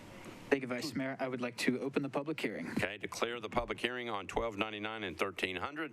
Show of hands of those who are here in favor of those two measures. Okay, I see one hand. A show of hands of those who are here in opposition to those two measures. Okay, you've got people on both sides. Excuse me. If those in favor wish to speak, if you'd come forward, go to the microphone and need your name, address, and then you got 2 minutes in which to speak. Anybody in favor wish to speak on this one? All right. Seeing nobody coming in favor to speak, those in opposition, if you'd like to speak, come on up.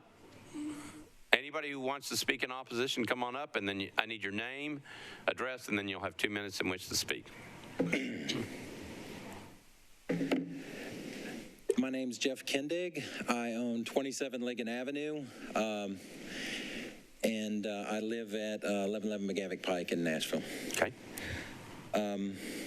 I'm here on behalf of most of the owners on the south and north side of Ligon Avenue.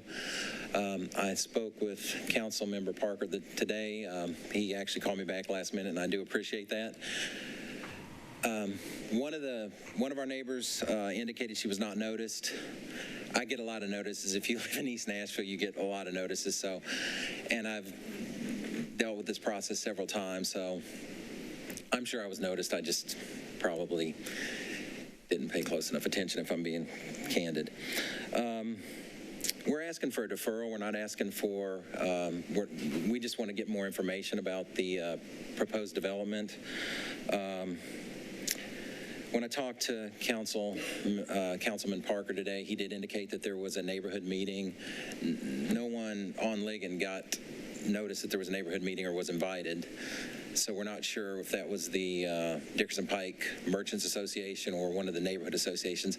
I'm somewhat tied in with the Highland Heights Neighborhood Association, but I talked to the president of that association, and he was not aware of this either, which it doesn't really impact them. This proposed development, most of the properties on Ligon are 1 and 2 family. Well, on Ligon right now, it's all single-family dwellings. The zoning calls for higher density, but they are all currently single-family dwellings. This is a proposed density of, I think they're going from 8 to 12 stories. And it's not so much the height, but all of these units will be looking directly in the back of all the single-family properties. So there's significant privacy concerns. Also, the Skyline Redevelopment District specifically calls for compatibility when considering new development, so it has to go through the MDHA approval process. And this is significantly more dense than anything around it. I just got a metal hip. Maybe that had something to do with it. I don't know. That's why I look like I do. So we just want to meet with the developers and discuss what they're planning on doing.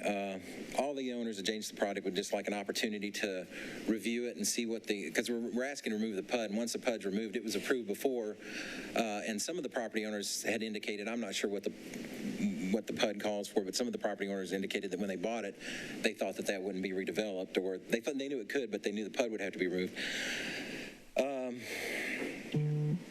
We just received documentation on this last week, and that's how we got some context of the density and scale of the project.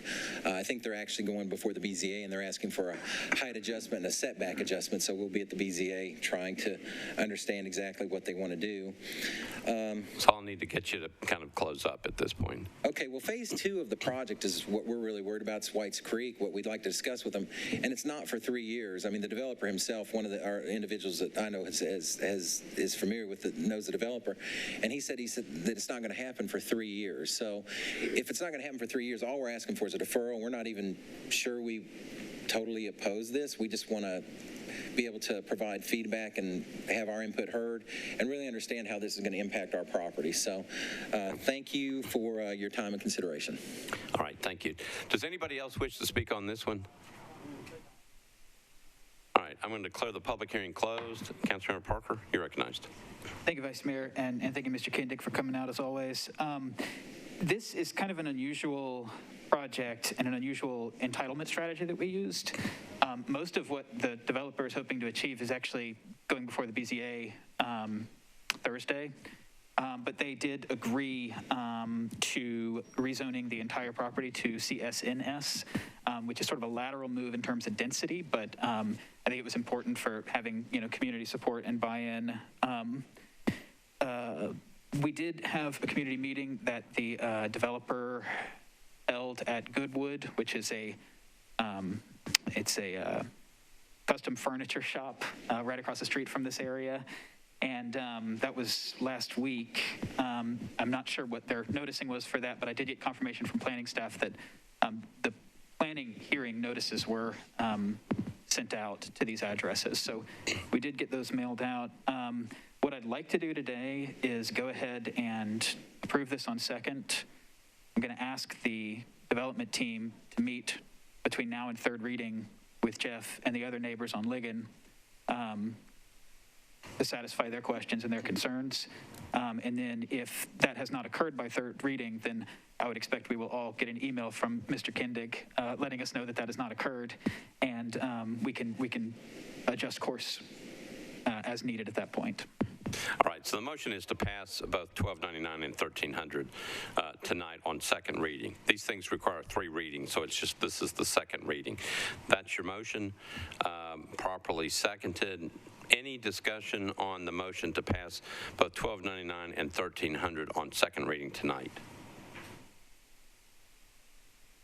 Seeing none, we're ready to vote. All those in favor of passage on second reading of 1299 and 1300, say aye. Opposed, no. You adopt. All right. All right. Thank you, Councilmember Parker.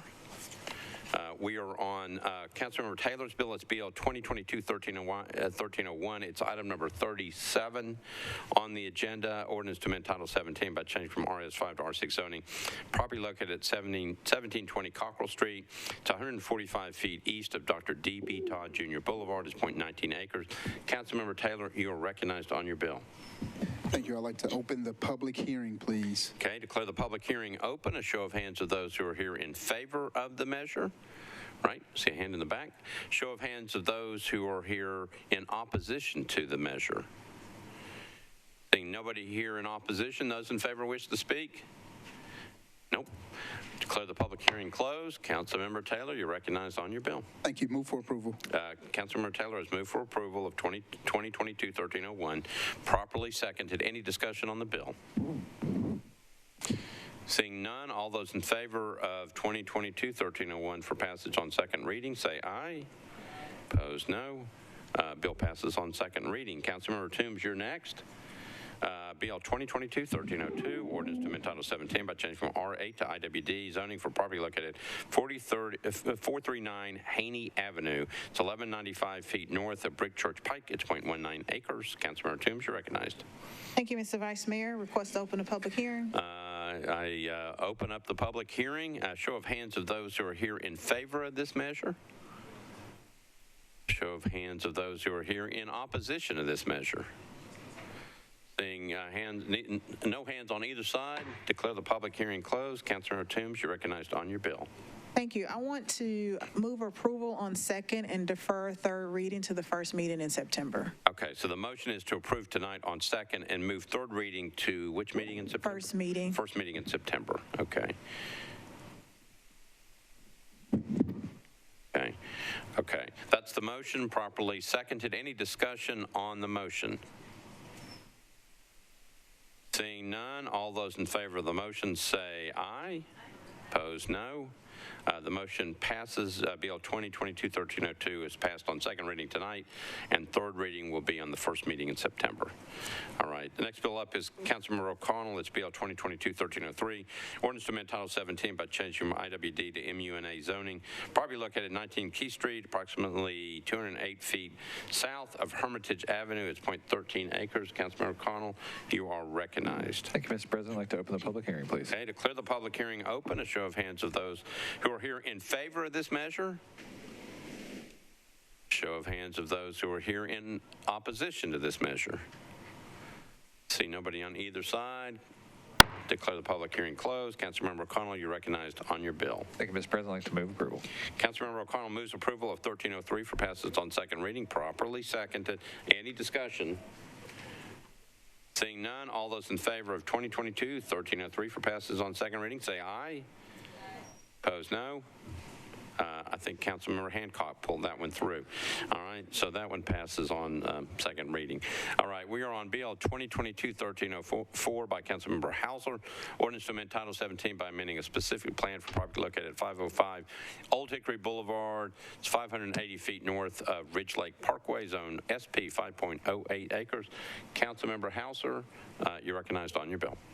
Thank you. I move to have this deferred to the first meeting of August, please. Okay, so the motion is to defer to the first meeting in August. Properly seconded. Any questions about the deferral motion? Seeing none, all those in favor of the deferral motion to the first meeting in August say aye. Opposed, no. This one is deferred to the first meeting in August.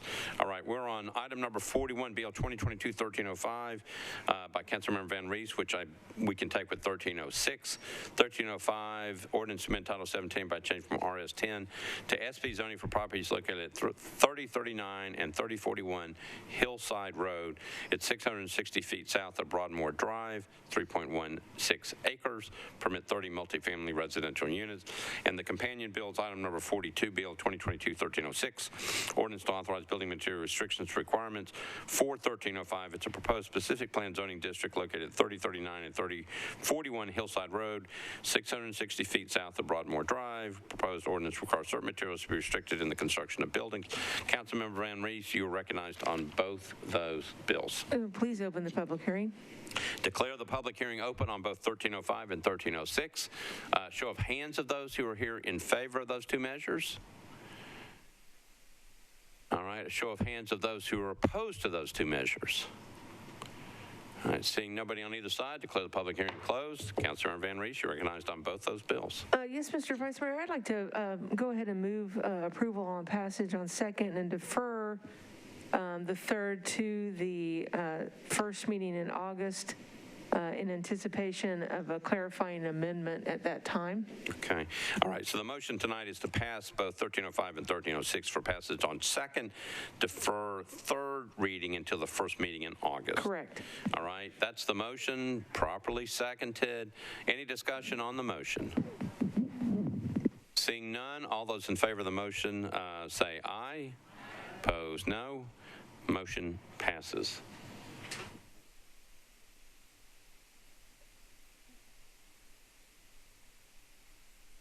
All right. All right. Thank you, Councilmember Van Rees. We are on BL 2022-1307 by Councilmember Lee, who is not here. Did anybody sign on to this particular bill for her? All right, so I'll read it. BL 2022-1307 by Councilmember Lee. Ordinance to amend Title 17 from changing from AR2A to RS10 zoning for properties located at 4395 and 4421 Maxwell Road. Maxwell Road unnumbered, 990 feet east of Lake Maxwell Drive, 24.61 acres. This is Councilmember Lee's bill, just in case you're here. She is not here, so this one will be automatically deferred to the first meeting in August, right? We are now on BL 2022-1308 by Councilmember Young. This is an ordinance to amend Title 17 by change from CS to RM40 ANS zoning for property located at Gallatin Pike. Unnumbered is 555 feet north of 1 Mile Parkway, 7.34 acres. Councilmember Young, you're recognized on your bill. Thank you, Mr. Vice Mayor. Let's open the public hearing. Okay, declare the public hearing open. Show of hands of those who are here in favor of this measure. A couple hands in the back. Show of hands of those who are in opposition to this measure. Don't see any hands in opposition. Those in favor wish to speak. I see nobody moving forward. Declare the public hearing closed. Councilmember Young, you're recognized on your bill. Move approval. Councilmember Young has moved approval of 2022-1308 for passage on second reading. Properly seconded. Any discussion on the bill? Seeing none, all those in favor say aye. Opposed, no. 1308 passes on second reading. We're on 1309, item number 45 by Councilmember Toombs. Ordinance to amend Title 17 by change from RS10 to R10 zoning for 1805 Haley Avenue, approximately 66 feet northeast of Doak Avenue. It's 0.3 acres. Councilmember Toombs, you are recognized on your bill. Thank you, Mr. Vice Mayor. Request to open a public hearing. All right. We are on 2022-1309. Declare the public hearing open. A show of hands of those who are here in favor of this measure. See some hands in the back. Show of hands of those who are here in opposition of this measure. Seeing nobody in opposition, those in favor wish to speak. Okay, declare the public hearing closed. Councilmember Toombs, you're recognized on your bill. Thank you. Move for approval. Councilmember Toombs has moved for approval of BL 2022-1309 for passes on second reading. Properly seconded. Any discussion on the bill? Seeing none, all those in favor of 1309 for passes on second reading say aye. Opposed, no. The bill passes on second reading. Okay, we are now on Councilmember Gamble's bill. This is 1310 and 1311. The second one is the companion bill. 1310 is an ordinance to amend Title 17 by changing RS 7.5 to SB zoning. Property located at Mulberry Down Circle and a portion of property located at Dickerson Pike, approximately 930 feet west of Dickerson Pike. 1311 is the companion bill that is required because it's requiring certain materials to restricting the construction of buildings. Councilmember Taylor, have you got these bills? Oh, you signed on to these. Okay. All right. I was just going to pass them through. All right. So Councilmember Taylor has both these bills. Councilmember Taylor, you're recognized on 1310 and 1311. Thank you. I'd like to open the public hearing. All right. So we are on BL 2022-1310 and 1311. Declare the public hearing open. A show of hands of those who are here in favor of those two measures. All right. Thank you. A show of hands of those who are in opposition of those two measures. Don't see anybody in opposition. Those in favor wish to speak? Nope. Declare the public hearing closed. Councilmember Taylor, you're recognized on those two bills. Thank you. Without any opposition, I would like to move for approval. All right. So we're on 1310 and 1311. Councilmember Taylor has moved for approval of both for passes on second reading, properly seconded. Any discussion on those two bills? Seeing none, all those in favor of 1310 and 1311 for passage on second reading, say aye. Opposed, no. Both those bills pass on second reading. Thank you, Councilmember Taylor. We're on item number 48, which we can take with item number 49. These are by Councilmember Hancock. Bill 2022-1312, ordinance to amend Title 17 by changing RS 7.5 to SP zoning for property located at 1118 1120 Lawrence Avenue, approximately 356 feet east of Pierce Road. It's 2.03 acres, permitting up to 21 multifamily units. And 1313 is the companion bill, ordinance authorized building material restriction requirements for 1312. Proposed specific plan zoning district located at 1118 and 1120 Lawrence Avenue, approximately 356 feet east of Pierce Road. Proposed ordinance requires certain materials to restrict in the construction of buildings. Councilmember Hancock, you recognize both those bills. I'd like to open the public hearing, please.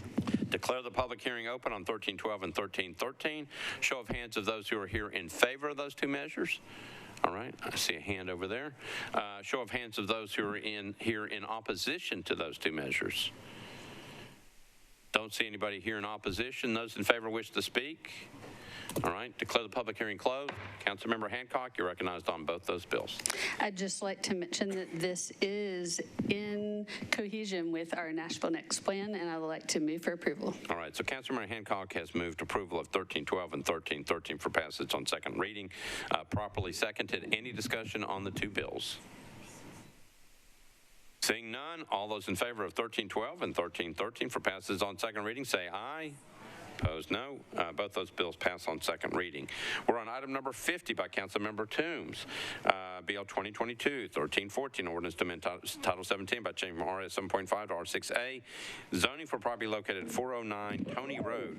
It's approximately 733 feet north of White Creek Pike, located in the Haynes Trinity Small Area Plan. Councilmember Toombs, you're recognized on your bill.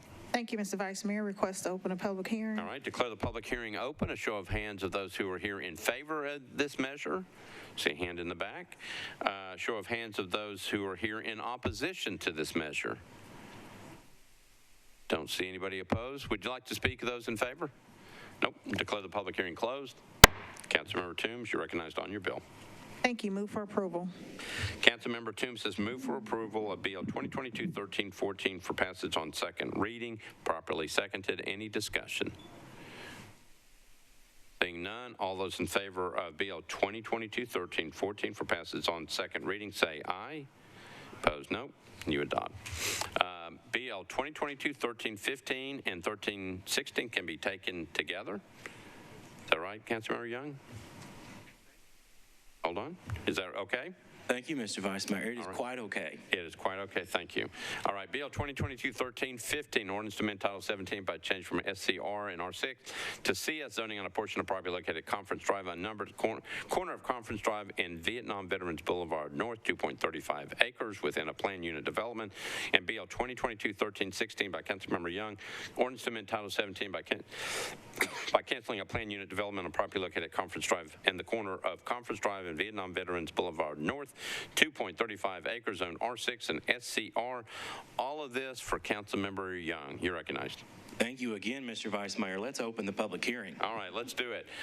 Declare the public hearing open. A show of hands of those who are here in favor of those two measures.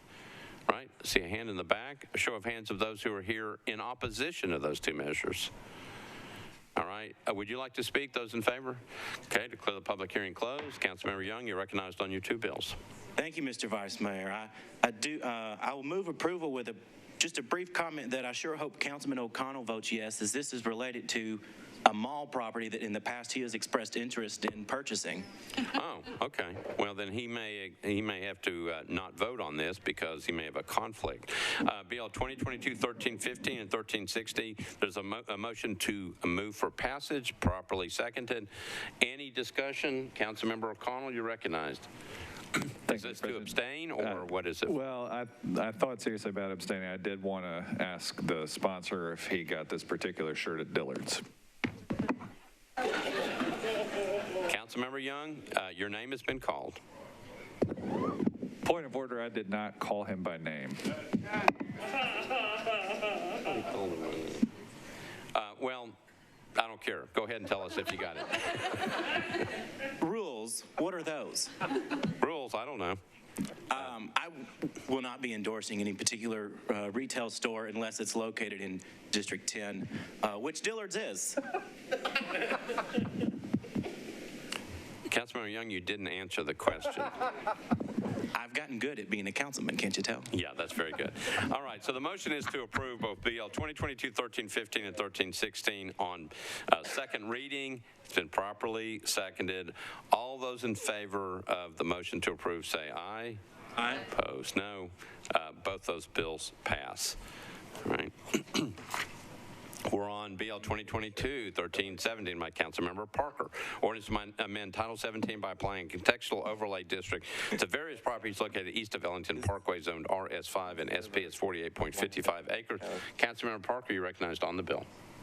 Thank you, Vice Mayor. I would like to open the public hearing. Okay, declare the public hearing open. A show of hands of those who are here in favor of the measure.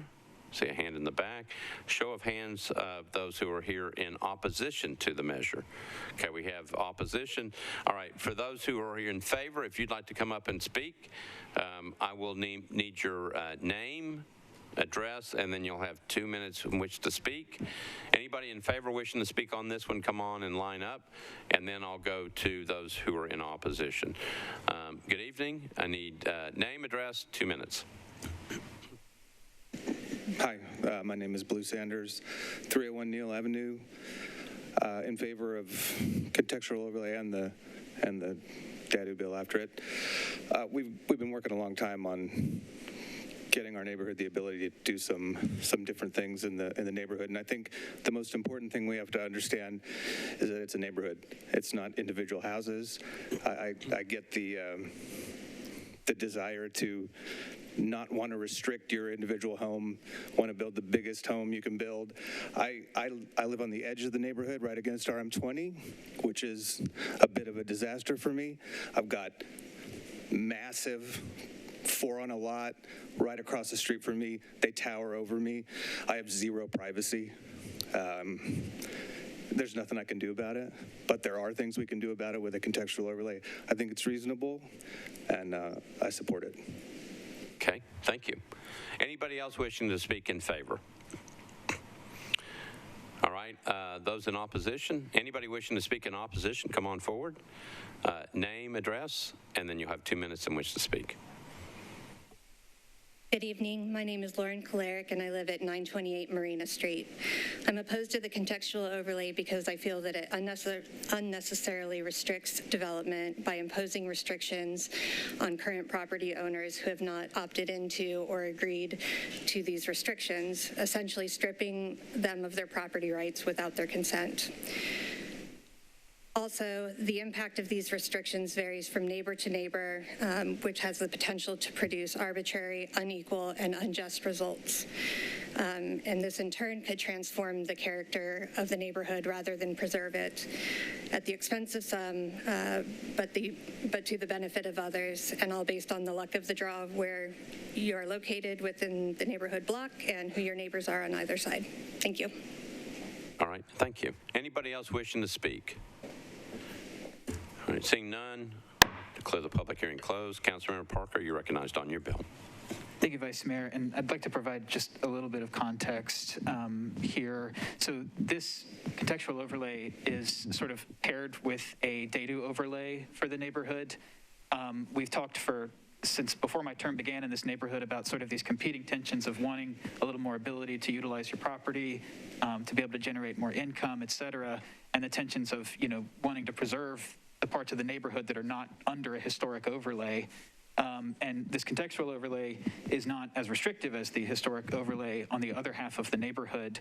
But this approach, we came up with sort of running these two things in tandem, the DADU overlay and the contextual overlay, to sort of do a little bit of something for everyone. And I think we've reached a lot of, not complete consensus, about that approach, but there is a lot of support for it in the neighborhood. I don't think anyone came to the Planning Commission hearing because we've had a lot of meetings within the neighborhood about this. But I do hear the individual concern there about the specific property that Ms. Clark was speaking about. So I'm currently going back and forth with their architect and zoning staff to find out exactly what the impact would be for their lot and their sort of planned improvements to their property in the near future. So I'm going to make sure to get a clear answer to them before we move forward on third. But I would like to go ahead and approve the contextual overlay on second reading this evening. All right, so the motion is to approve a Bill 2022-1317 tonight on second reading, correct? Properly seconded. Any discussion on Councilmember Parker's motion to go ahead and approve? All right, seeing none, we're ready to vote. BL 2022-1317 for passage on second reading. All those in favor say aye. Aye. Opposed, no. Bill passes on second reading.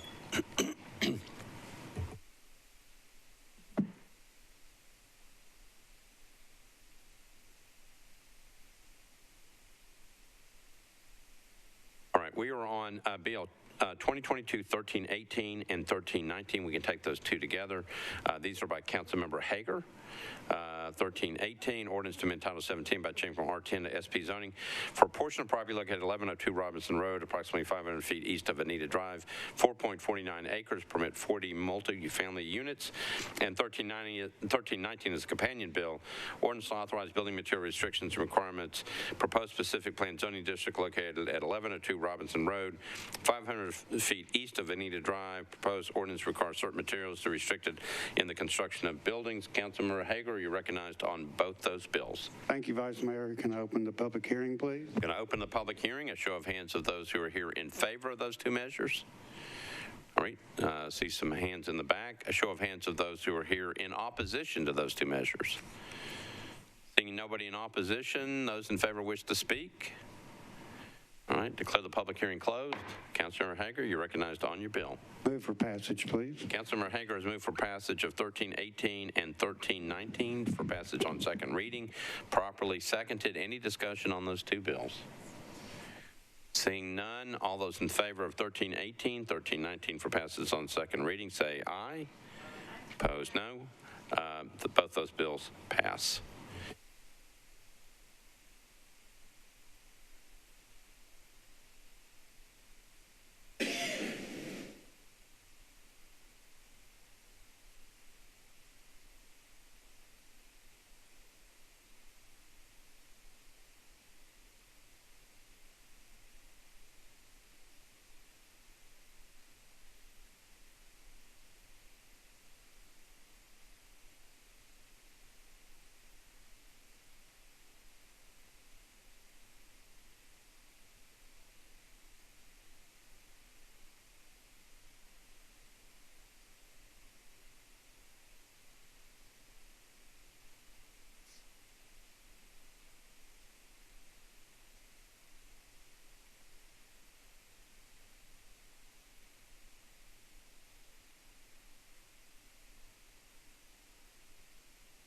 We are now on BL 2022-1320 by Councilmember Bradford.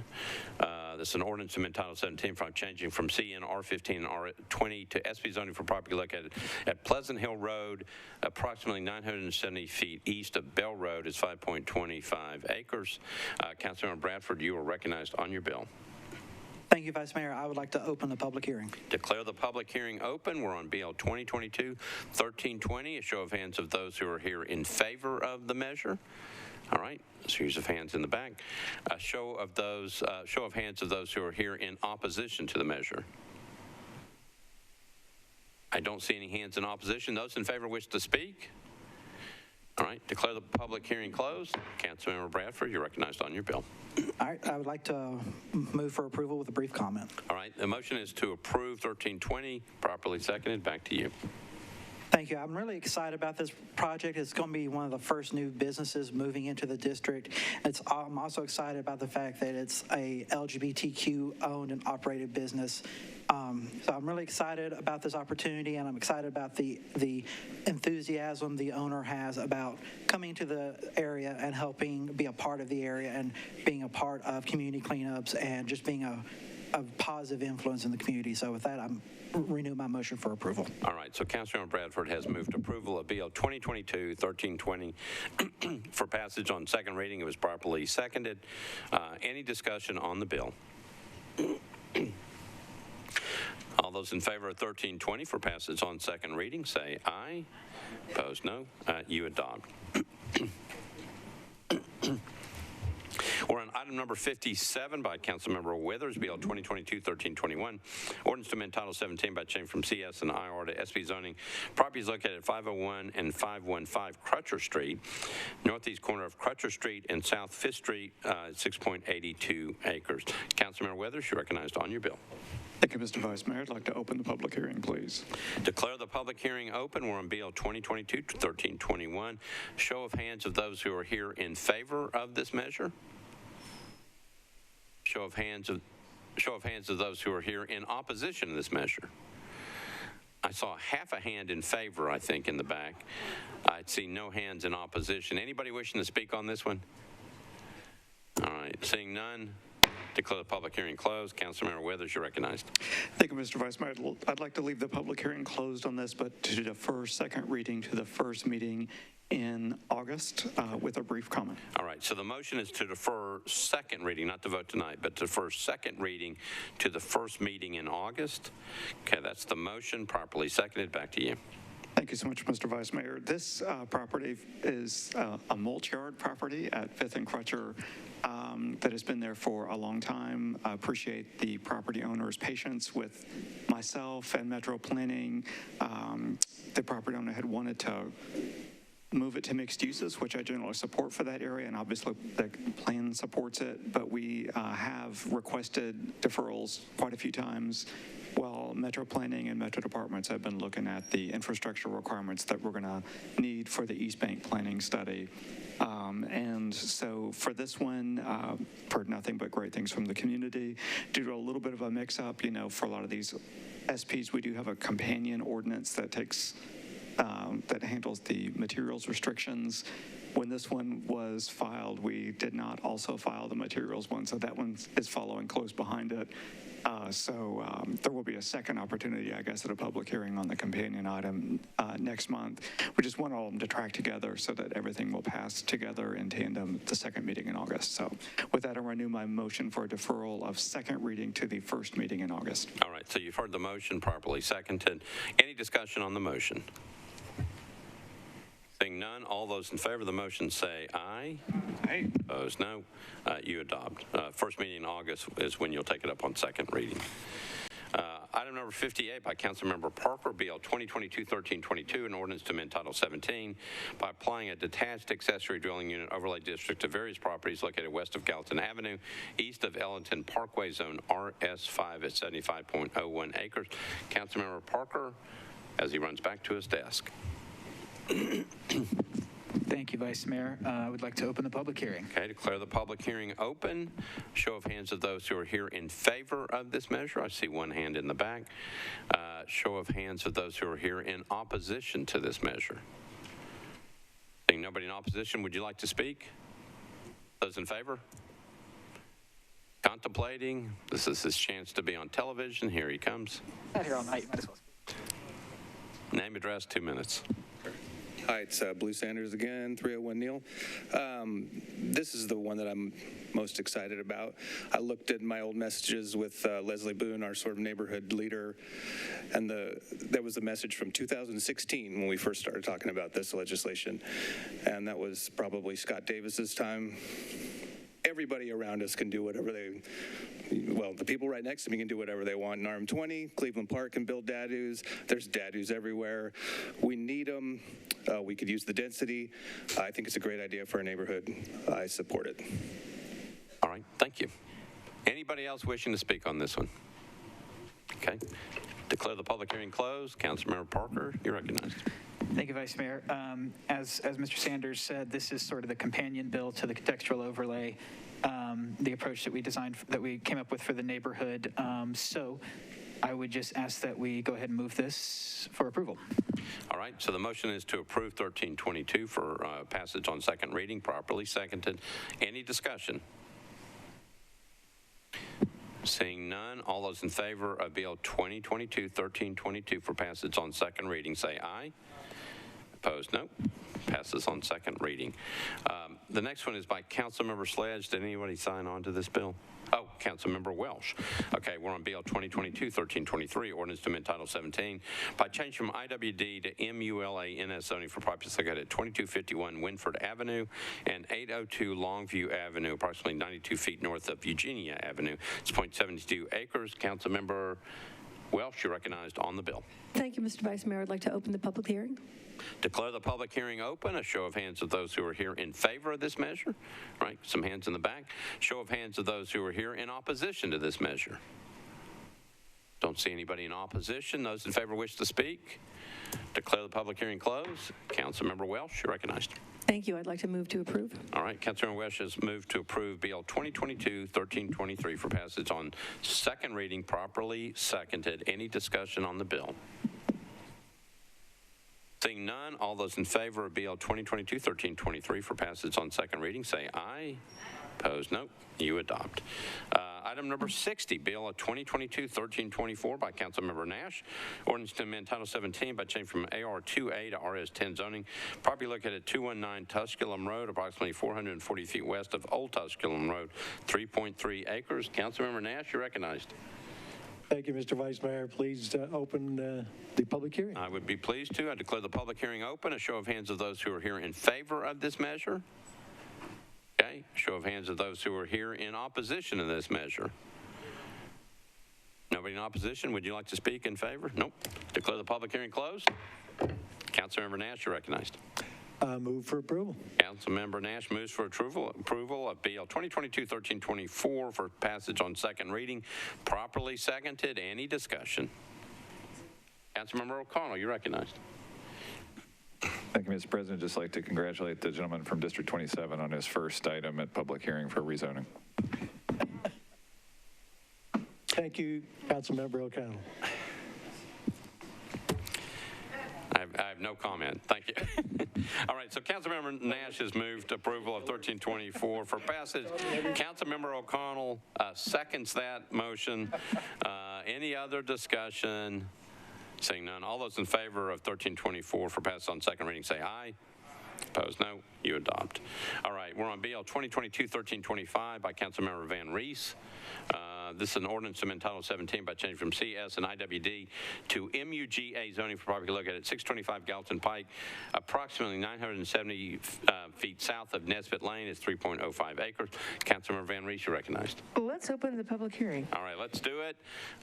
Open the public hearing. A show of hands of those who are here in favor of this measure. All right. A show of hands of those who are here in opposition to this measure. Seeing nobody in opposition, would you like to speak in favor? Nope. Declare the public hearing closed. Councilmember Van Rees, you're recognized. Thank you very much. This is not my first rezoning, but it is something that brings more housing to Gallatin Pike, and with that, I move approval. All right. Councilmember Van Rees has moved approval of 1325 for passage on second reading. Properly seconded. Any discussion? Seeing none, all those in favor of 1325 for passage on second reading say aye. Opposed, no. 1325 passes. BL 2022-1326 by Councilmember Benedict. This one is an ordinance to amend Title 17 by change from RS10 to R10 zoning. Properties located at 1300, 1304, 1306, 1312, 1316, 1320 Cardinal Avenue, 1315 and 1315B Greenland Avenue, approximately 160 feet west of Kennedy Avenue. It's 1.74 acres. Councilmember Benedict, you're recognized. Thank you, Vice Mayor. I'd like to open our committee reports, please. No committee reports. You're ready to go. All right. I'd like to open the public hearing, please. Declare the public hearing open. A show of hands of those who are here in favor of this measure. All right, seeing none. A show of hands of those who are here in opposition to this measure. I see nobody here. Declare the public hearing closed. Councilmember Benedict, you're recognized on your bill. Thank you, Vice Mayor. I'd like to move approval. All right, Councilmember Benedict has moved approval of BL 2022-1326 for passes on second reading. Properly seconded. Any discussion?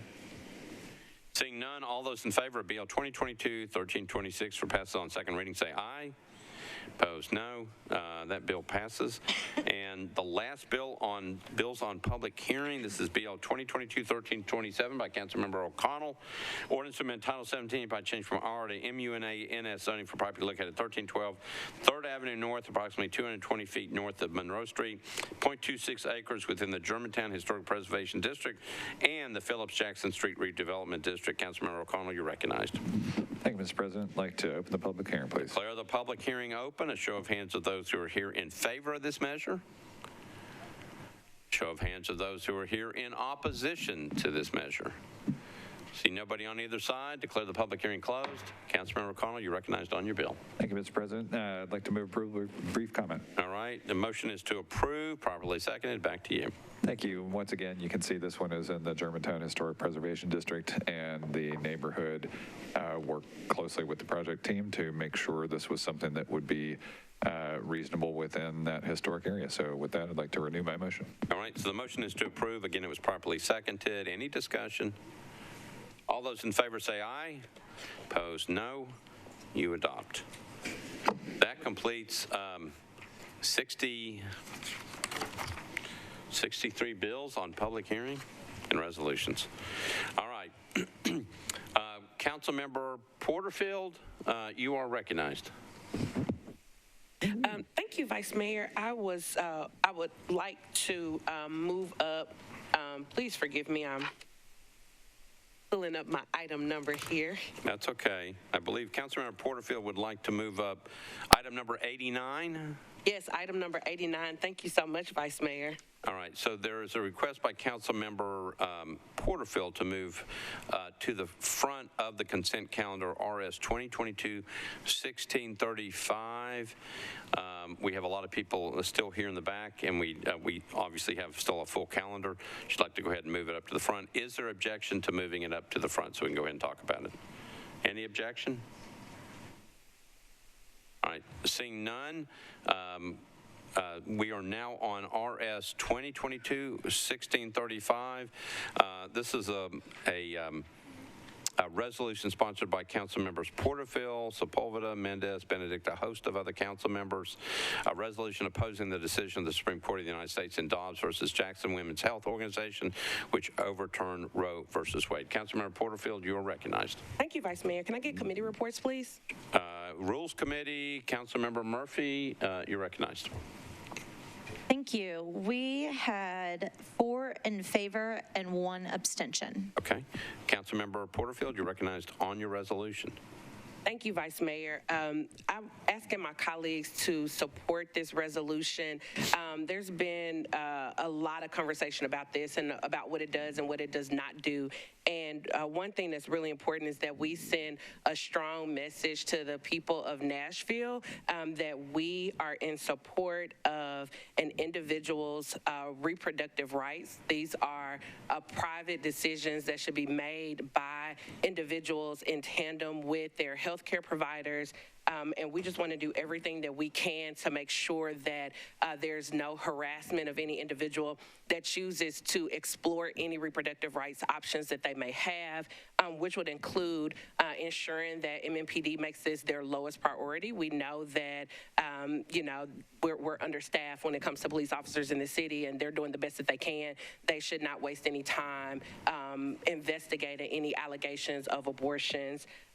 We also know that we don't want anyone to have any housing discrimination against them. So this is asking that MDHA comes up with rules to ensure that there's no housing discrimination against anyone based on their reproductive choices. Also asking HR to make sure that there's an ordinance that there is no discrimination with regards to employment based on someone's reproductive choices. And to my colleagues on council, I know that, some people have different thoughts and feelings about this type of legislation. But again, this is just sending a strong message that we want to make sure that Nashville is a safe place for everyone here. We want to make sure that people have their own options and choices. It should not be the business of our city to mind what's happening in another person's uterus. We should not be controlling that. And, there are individuals who may be a little bit on the fence because they may, believe that they are pro-life and they feel as though this could be a little controversial to their beliefs. But what we know is that true belief in pro-life is making sure we're funding education and making sure that people have access to jobs and making sure that people can live in this city. Like, this is not anything to do with being pro-life. This is about being pro-controlling individuals who have or had a uterus. So with that, I'm asking my colleagues to please support this. All right, thank you, council member. Councilmember Sepulveda, you're recognized. Thank you, Vice Mayor. I want to stand in support of my colleagues' legislation. And I would ask all of y'all to think about a couple of things and remember certain things. To remember that the people that will be most effective are women of color and people of color. That people will be forced to give birth to their rapist child. That people with the ectopic pregnancy and other complications may die. And like we just saw in Ohio recently, children will be forced to give birth to children. In some South American countries, like El Salvador being one of them, there are hundreds of women that are currently imprisoned, and some of them have been imprisoned for miscarriages.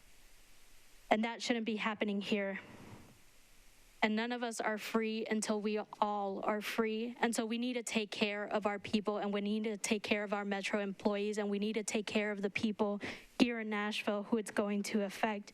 Because this could be your family member. This could be me.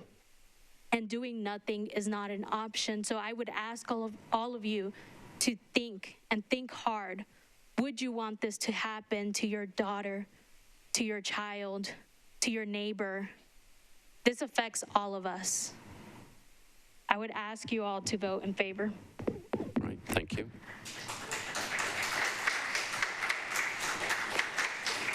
Councilmember Suara, you're recognized.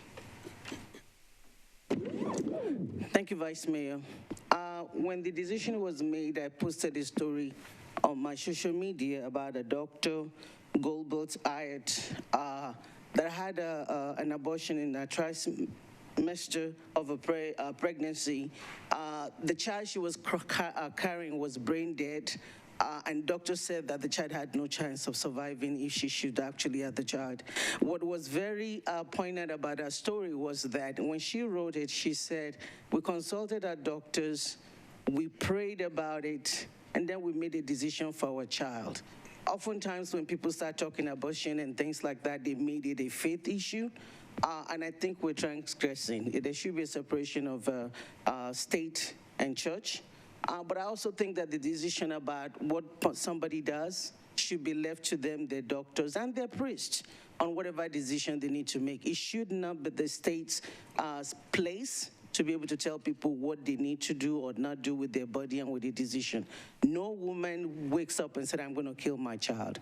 Even the ones that did, there's so many stories that we don't know about.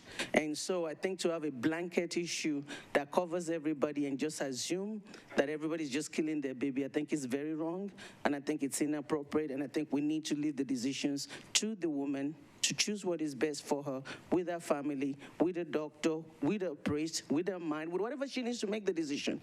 But it has to be a decision, and it should only be a decision only. And with that, I stand in support of this bill. Thank you. All right, thank you, Councilmember. Councilmember Nash, you're recognized. I personally believe that abortions should be legal with reasonable restrictions, that from public surveys that have been done, there is a consensus, I think, about around the country about what would be reasonable to limit abortion. And I think it should be safe, but it should also be rare. That said, I don't believe there's anything in this particular legislation that does that. We've raised an issue about the police department and about HR and some discrimination. Those things aren't happening, and they won't prevent or allow or ease this abortion restriction. I truly believe that the people who proposed this meant it with all the best of intentions of kind of assuaging, calming some of the fears and anxieties, but in fact, it really does not solve the issue. It's an issue of going up, and I believe that truly there are complications that women can go through and their babies can go through that require an abortion, very possibly to save the life of the mother or keep the baby from being severely injured. But again, and that decision should be made between the woman and the doctor and whatever their faith may be. So that's it. I have to abstain on this one, and I hope that as we move forward, we can find ways. This really has been thrown back to the states, the people down at the other end of the street, that we need to be talking to make sure we've got this settled right now that the Supreme Court has spoken. And whether we like that decision or not, they've made it, and we've got to find a way to make sure that we are addressing this in a responsible manner. And it's not here, it's down the street. All right, thank you, Councilmember Nash. Councilmember Benedict. Thank you, Vice Mayor. To my colleague who just spoke, I have a number of thoughts, and I'm going to focus on what I was going to say before with one exception, which is that this resolution this is what helps the community, the public, our employees know that, yes, whatever happens down at the other end of the street may happen, and that is state law. But here, as a city, as the governing body of this city, we stand with you, and we stand ready to protect your life so that you can make decisions that are the right decisions for you and your family and your body, and nobody else can make those decisions for you. They might say down at the other end of this street that we can't do that, but I need my constituents and I need this city to know that I'm standing with them arm in arm to make sure that, like the 3 women who I have escorted in my life to have an abortion, that they know that they can safely ride in the car with me and that I will be there for them by their side as best I can. I will drive them home and make sure that they have the health care, the aftercare that they need. This is not the 3 women of whom I speak.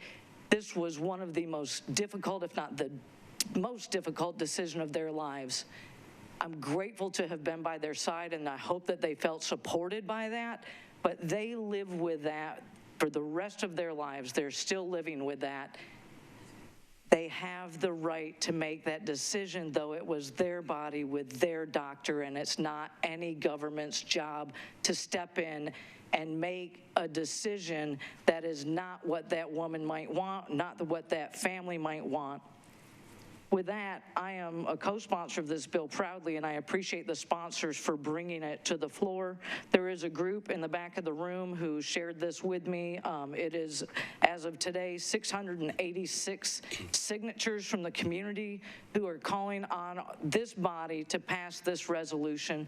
I'd like to put this into the record, and with that, I hope that everybody on this body, if you feel the need to abstain, that's what you have to do for your conscience. I will tell you that I will stand with these 3 women who I know, and I will stand with any other woman who wants to make any decision for themselves. It's not my place to tell them what they should do with their body. It's not your place, and it sure as heck is not this government's place, nor the states, nor the federal government's place.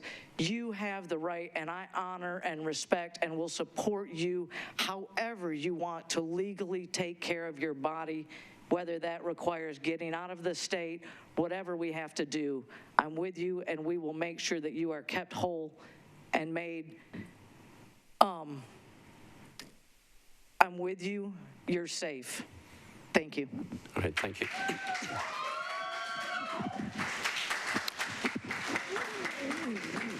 Thank you, Councilmember Benedict. And if you could, you can either give it to the Sergeant at Arms or you can bring it to the clerk's office, right here.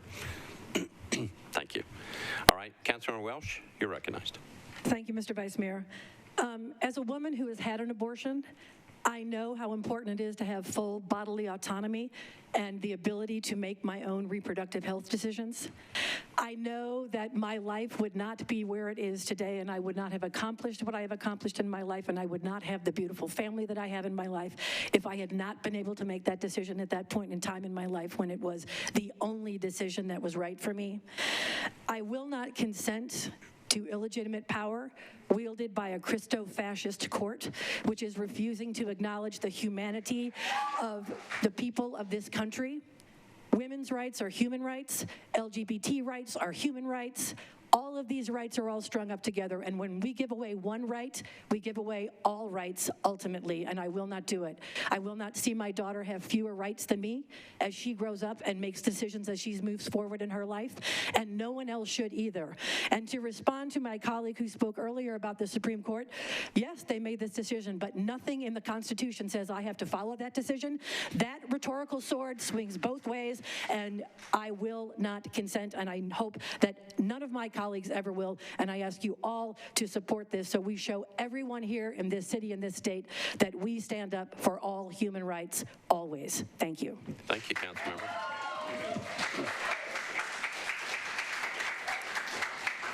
So I'm going to go to Councilmember Rosenberg next, and then I'll come back to Councilmember Porterfield. Councilmember Rosenberg. Thank you, Mr. President. I just want to say that it's none of my damn business, and the least anybody in this room can do is stand with the amazing women that have spoken so far, and I yield the rest of my time to the sponsor.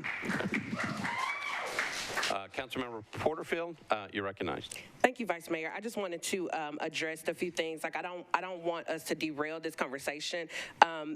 There was a conversation that was brought to me earlier that said, we're not doing anything to change whether or not abortion is legal in Tennessee. That's not the intent of this legislation. We all know that we cannot overturn what the state did. The intent of this legislation is to offer protection for the individuals in Nashville, the people that we have the authority to offer this level of protection to. So to any women, trans men, non-binary individuals who have a uterus or who had a uterus, we want to make sure that there is no discrimination against them. Nowhere in this legislation does it say that we are overturning abortion. We know that we don't have the authority to do that. Not yet.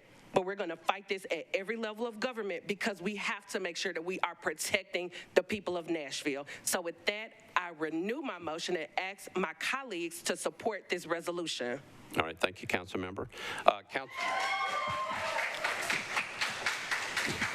Councilmember Sepulveda. All right, thank you. I'm going to be pretty brief. I've said this before on past legislation. What are we doing here if we're not going to try and make change, if we're not going to push back against the state and the federal government? What is the point of us running, getting elected, having volunteers, working hours and hours where we only sleep 3, 4, 5 hours a night because we have a day job and we have counsel? We are passionate about this work, and we need to understand that this is tangible. This is tangible solutions. The DA's office saying that they were going to make this not a priority, that's tangible. MMPD saying that they weren't going to make this a priority, that's tangible. HR not making sure that we don't discriminate against people who have had an abortion or are going to have an abortion, that's tangible. That is doing something, and we have to do something. We didn't come here to accept everything that is given to us. We don't sit here and agree with everything the administration says or agree with everything the state says or agree with everything a colleague says. We have to push back, and we have to realize that some of these boundaries are imaginary, and we got to do better. We can't afford not to. So I would also ask you to support this. Okay. Thank you, Councilmember.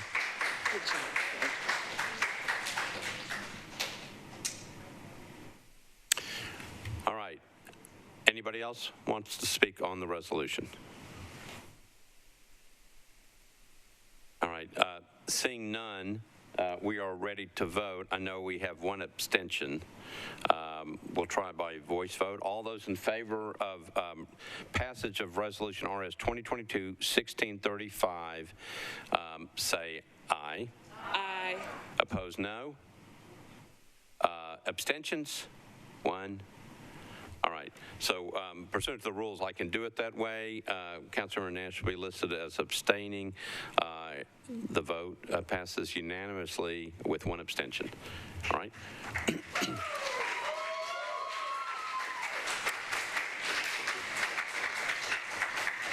Councilmember Allen, you're recognized.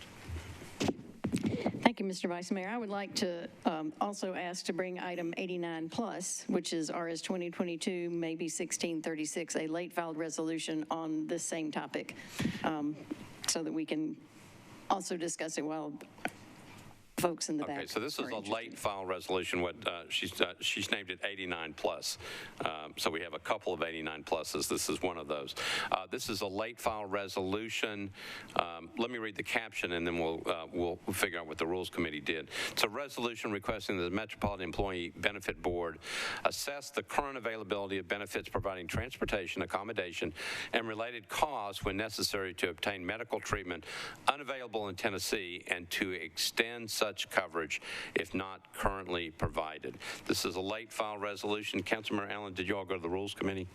I was represented at the Rules Committee. You were represented at the Rules Committee. Councilmember Murphy, what was the report from the Rules Committee?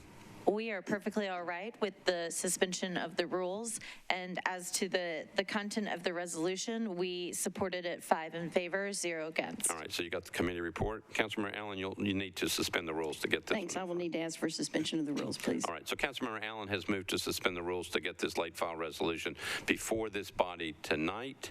Is there any objection to suspension of the rules? All right, I have 2 hands up, so the rules are not suspended, so we'll have to take it up at the next meeting, okay? Thank you. All right, we will now go to, we are now back on resolutions and resolutions on the consent calendar. All right, Councilmember Porterfield, you're recognized. Vice Mayor, we didn't see who, in the back, we couldn't see who opposed the suspension of the rules so that this could be heard. Could you let us know for the record? So it was Councilmember Swope and Councilmember Hancock. There were 2 hands up. Thank you, Vice Mayor. All right. We are on consent resolutions and resolutions. Let me go through those items that are on the consent agenda. Okay. It is RS 2022-1610 is on consent. 1612 is on consent. 1614 is on consent. 1615 is on consent. 1616 on consent. 1617 on consent. 1618 is on consent. 1619 is on consent. 1620 is on consent. 1621 is on consent. 1622 is on consent. 1623 is on consent. 1624 on consent. 1625 on consent. 1626 on consent. 1627 on consent. 1628 on consent. 1630 on consent. 1631 on consent. And 1632 is on consent. Anything else needs to be bumped off of the consent calendar? Any of those? All right. All right. I'm going to read through those items on the consent resolution agenda. The first one up is RS 2022-610. It's item 64. Allen, Evans, Bradford, and others. A resolution accepting a grant from the Tennessee Department of Transportation to the Metropolitan Government through the Davidson County Sheriff's Office to provide litter pickup and litter prevention education within Davidson County. RS 2022-1612. Pullian Virtue. A resolution approving the election of certain notary public for Davidson County.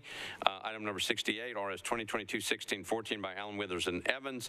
Resolution approving an agreement between the Metropolitan Government of Nashville and Davidson County and the Metropolitan Nashville Airport Authority for use of the property commonly known as the John C. Toon Airport for storage of aircraft, aeronautical equipment, and other related materials for the Metropolitan Nashville Police Department. RS 2022-1615 by Allen and Hancock. Resolution accepting a grant for the Nashville Prevention Partnership to the Metropolitan Government through the Beer Board to administer programs and activities to support adherence to the enforcement of underage drinking laws. Item number 70, RS 2022-1616, Allen, Evans, and Young. Resolution approving an interlocal agreement between the Emergency Communications District for Nashville and Davidson County and the Metropolitan Government for the provision of services and reimbursement of costs pertaining to enhanced 911 services. RS 2022-1617 by Allen, Bradford, Welch, and Hancock. Resolution approving an application for a Project Diabetes grant from the Tennessee Department of Health to the Metropolitan Government through the Nashville Farmers Market to create food and beverage environments that ensure healthy food and beverage options resolutions are an easy choice. Bless you. RS 2022-1618 by Councilmember Allen, Evans, Welsh, and Stiles. Resolution approving Amendment 1 to a grant from the Tennessee Department of Finance Administration to the Metropolitan Government through the Office of Family Safety to fund staffing positions to help manage the multidisciplinary needs of its clients. Item number 73, RS 2022-1619, Allen, Evans, and Hancock. Resolution accepting a grant for the Nashville Kennel Club to the Metropolitan Government through the Nashville Fire Department for the purchase of canine oxygen masks for each fire engine and ambulance in Davidson County. RS 2022-1620 by Allen, Evans, and Stiles.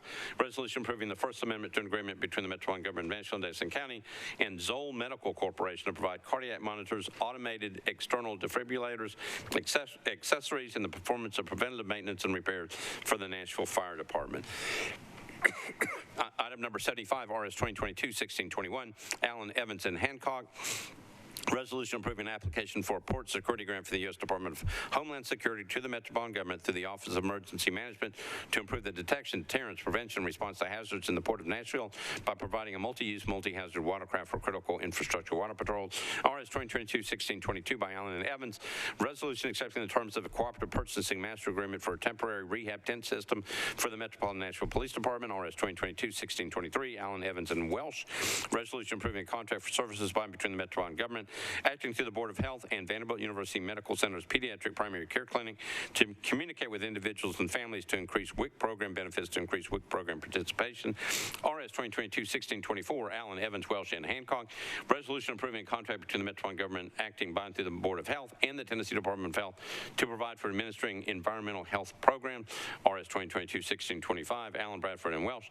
Resolution accepting a grant from the Tennessee State Library and Archives to the Metropolitan Government through the Nashville Public Library to target library materials to persons having difficulty using a library, provide special services to children and young people, and promote general education support services. RS 2022-1626 by Allen, Withers, Young, and Stiles.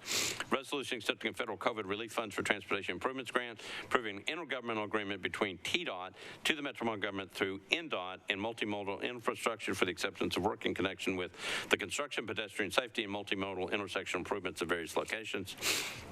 RS 2022-1627 by Allen, Young, and Stiles. Resolution accepting a congestion management air quality improvement grant through an intergovernmental agreement between TDOT to NDOT and for the acceptance of work to implement a traffic management center. RS 2022-1628, Allen and Hancock. Resolution approving a contract between the Metropolitan Government of Nashville and Davidson County and New Origin Systems for service, maintenance, and upgrades associated with Metro's right-of-way project collaboration application. RS 2022-1630 by Councilmember Allen. Resolution authorizing the Metropolitan Department of Law to compromise and settle personal injury claim of Sandra Marshall against the Metropolitan Government in the amount of $28,000, that amount to be paid out of the self-insured liability fund. RS 2022-1631 by Allen, Young, Bradford, Welsh, and Hancock. Resolution accepting a grant through from the Recycling Partnership, Inc. to the Metropolitan Government through the Metropolitan Department of Water and Sewerage Services Waste Division for the support of Metro's recycling program to the provision of technical support for strategic planning, program assessment, program implementation, recycling, education, and outreach. RS 2022-1632 by Councilmember Bradford, Murphy, Van Reese, and a host of council members, a resolution recognizing the retirement of Metro Nashville Public Library Director Kent Oliver. Those are the items on the consent calendar. Anything that needs to be bumped off that consent calendar? All right, need committee reports. Councilmember Allen, you're first up, Budget and Finance. Thank you, Mr. Vice Mayor. Budget and Finance considered a bunch of bills and recommended them all for approval, 7 in favor, 0 against, and 0 not voting, and those are RS 2022-1610, 1614, 1615, 1616, 1617, 1618, 1619, 1620, 1621, 1622, 1623, 1624, 1625, 1626, 1627, 1628, 1630, and 1631. All right, thank you. Councilmember Hancock, Government Operations. Government Operations did not achieve as high as Council Lady Allen. We only considered 2 resolutions. RS 1615 and 1628, voted 8 in favor, 0 against to approve both. All right, Councilmember Withers, you're recognized for Planning and Zoning. Thank you, Mr. Vice Mayor. Planning and Zoning met, and we considered resolutions RS 2022, 1614, and 1626, and we recommended approval of both of those, 9 in favor, 0 against, 0 abstentions. All right, thank you. Councilmember Bradford, you've got 2. Public Facilities, we heard RS 2022-1617 and 1625. We approved both, 8 in favor, none against. All right. Councilmember Evans, Public Health and Safety. Thank you, Vice Mayor. We considered the following: 8 in favor, 0 against. RS 2022-1610, 1614, 1616, 1618, 1619, 1620, 1620, 21, 22, 23, and 24. All right. Councilmember Murphy, Rules Committee. Yes, we, on 2020-1333, we were 5 in favor, 0 against. I think I need some more from you. 1612. Which one did you say? This is for consent agenda. I've got, wait a minute, let me see. I don't, I'm sorry. Yes. Okay. Resolutions. I'm sorry. 1612 was 5 in favor, 0 against. 1632 was 5 in favor, 0 against. All right. Okay. That's good. All right. Thank you, Councilmember Young. Transportation. Thank you, Vice Mayor. And Councilmember Murphy's been here a while. I thought she would kind of know what she's doing, but maybe not. Councilmember Murphy, I'll come back to you. Councilmember Young. The Transportation and Infrastructure Committee recommended RS 2022-1616, 1626, 1627, and 1631. 6 in favor, 0 against. And I will move approval of the consent agenda with, I'm sure, a brief comment from Councilmember Murphy. So I've got a motion to approve the resolution consent agenda by Councilmember Young. It's seconded by Councilmember Murphy. Councilmember Murphy, any comments? Yes, I would like to apologize for being a little bit off of my game just then. I was so disgusted and thrown off by the objections to the suspension of the rules earlier that the Rules Committee had considered and had no problem with, that I was off my game. So I apologize to the council. That's okay. I thought you were just talking to Councilmember Pulley. That's what I thought. Okay. All right. All right. So I've got a motion to approve the resolution consent agenda, properly seconded. Any discussion on the resolution consent agenda? Seeing none, all those in favor say aye. Aye. Opposed, no. Resolution consent agenda passes. Let's go back to resolutions that were not on consent. All right, so I'm on item number 65. That's RS 2022-1611 by Council Members Allen and Welsh. It's a resolution approving Amendment 1 to a VOCA grant from the Tennessee Department of Finance Administration, Office of Criminal Justice Programs, to Metropolitan Government through the Davidson County Juvenile Court to fund the Wrapping Around Families for Success program. Councilmember Allen, you're recognized. Thank you, Mr. Vice Mayor. Am I the only committee report? Yes. Yeah. Great, so I will give it. This was withdrawn because it's going to be replaced by a later bill that will come all right, later. So Councilmember Allen withdraws RS, excuse me, RS 2022-1611. That's withdrawn. We're on item number 67, RS 2022-1613, also by Councilmember Allen. It's a resolution appropriating the amount of $22,255,800 from the General Fund Reserve Fund for the purchase of equipment and building repairs for various departments of the Metropolitan Government of Nashville and Davidson County. Councilmember Allen, you're recognized on RS 2022-1613. Thank you, Mr. Vice Mayor. After a lot of discussion, Budget and Finance recommended approval, 7 in favor, 0 against, and 0 not voting. All right, and just need a motion to approve. And I make a motion to approve. All right, so Councilmember Allen has moved approval of RS 2022-1613, properly seconded. Any discussion on this one? Councilmember Mendez. Thanks. Vice Mayor, I want to just follow up on the discussion from Budget and Finance because the administration got back to me with some additional information after that. I had an amendment in the package, which I'm not going to move for a vote tonight, but it related to a reference that was confusing in an information sheet for the police department that talked about license plate readers. And the clarification I got from the administration after the meeting and confirmed by the police department at the Budget and Finance Committee meeting is that there is no way under Metro law for the city to acquire the actual license plate reading technology without further council approval, subject to after a public hearing. And the police department confirmed that during Budget and Finance, but the administration needed to check into it. And we should have all in our email inboxes a copy of an email that Ms. Kristen Wilson sent to me after the committee meeting was over, confirming that the administration agrees that any demonstration project would require a public hearing followed by further council approval. So with that confirmed, I just wanted to give that update, and I am not going to move the amendment, which relates to so that will, the net would be that money can be appropriated, but no actual technology can be purchased without further council approval after a public hearing. Thank you. All right. Thank you, Councilor Mendez. Anybody else on RS 2022-1613? All right. I've got a motion to approve. Again, a proper second. We are ready to vote. All those in favor of RS 2022-1613 for passage, say aye. Aye. Opposed, no. You adopt. Next item on resolutions is item number 83, RS 2022-1629 by Councilmember O'Connell, Allen, and Young. It's a resolution supporting the artwork and project Athens of the South, which will be placed on the State of Tennessee Department of Transportation's I-40 noise barrier located along Carroll Street, approving a license agreement between the Metropolitan Government of Nashville, Davidson County, and the State of Tennessee Department of Transportation. Councilmember O'Connell, you're recognized. Thank you, Mr. President. I'd like to request committee reports, please. Budget and Finance, I've got Councilmember Allen.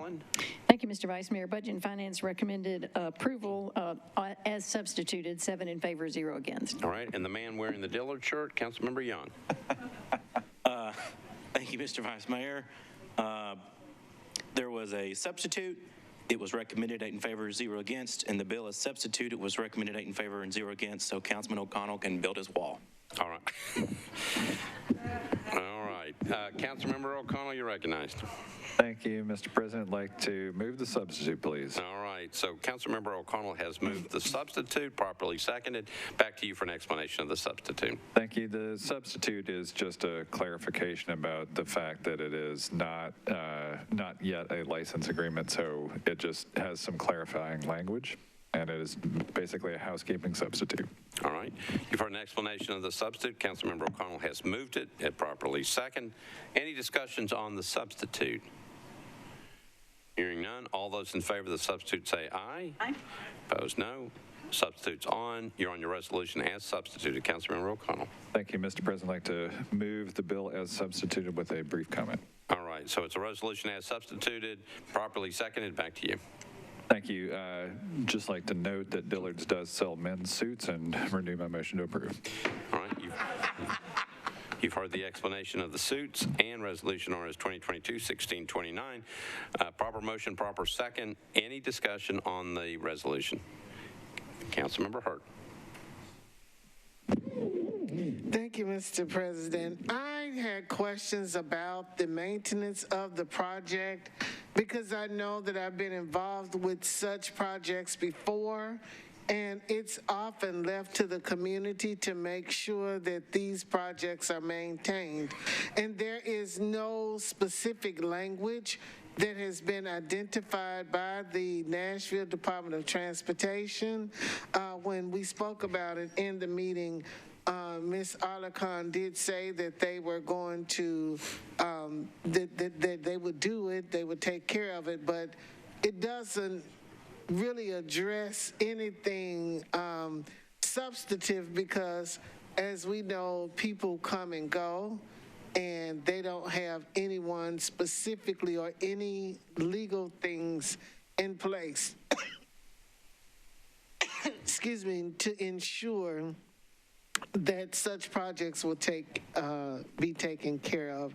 So I'm not sure if the sponsor would be willing to defer this for us to get something in writing so there can be cross-the-board language used, or if he would rather we pass it and then come back with some type of amendment. Councilmember O'Connell?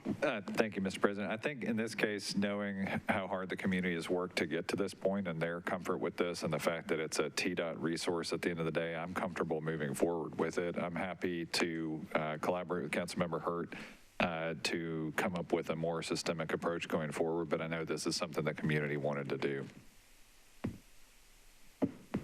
Councilmember Hurt?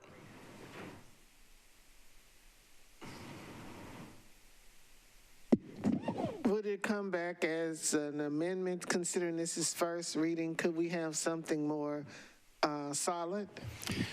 So this is a resolution. I'm going to go. It is a resolution. I'm going to go to the council director. Any indications of what she could bring if she was interested in this?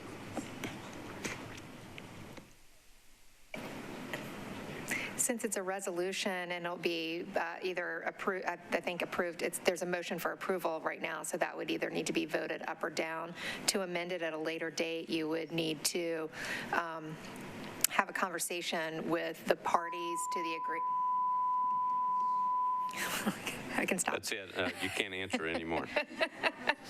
Ms. Darby. You would need to have a conversation with the parties to the agreement to see if they were willing to amend the agreement to add the maintenance language.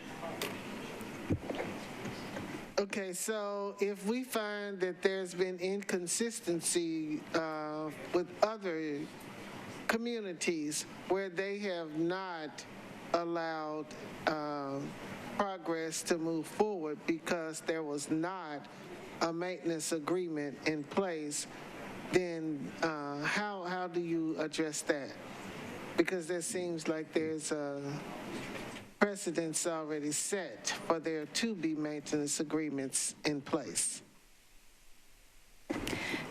Either the parties to the agreement would have to come to some sort of agreement about the maintenance, and that could be an amendment at a later date, or this resolution could either be deferred in order to have that discussion, but the other options for the vote on this particular resolution are either to vote for approval, vote disapproval, or vote to defer for what you're asking for. Okay. Well, considering that I know that most people probably will vote for it and they have no problems with it, but you know what? I'm going to move for a deferral anyway because I think it's the right thing to do. All right. So Councilmember Hurt moves for deferral. You want one meeting?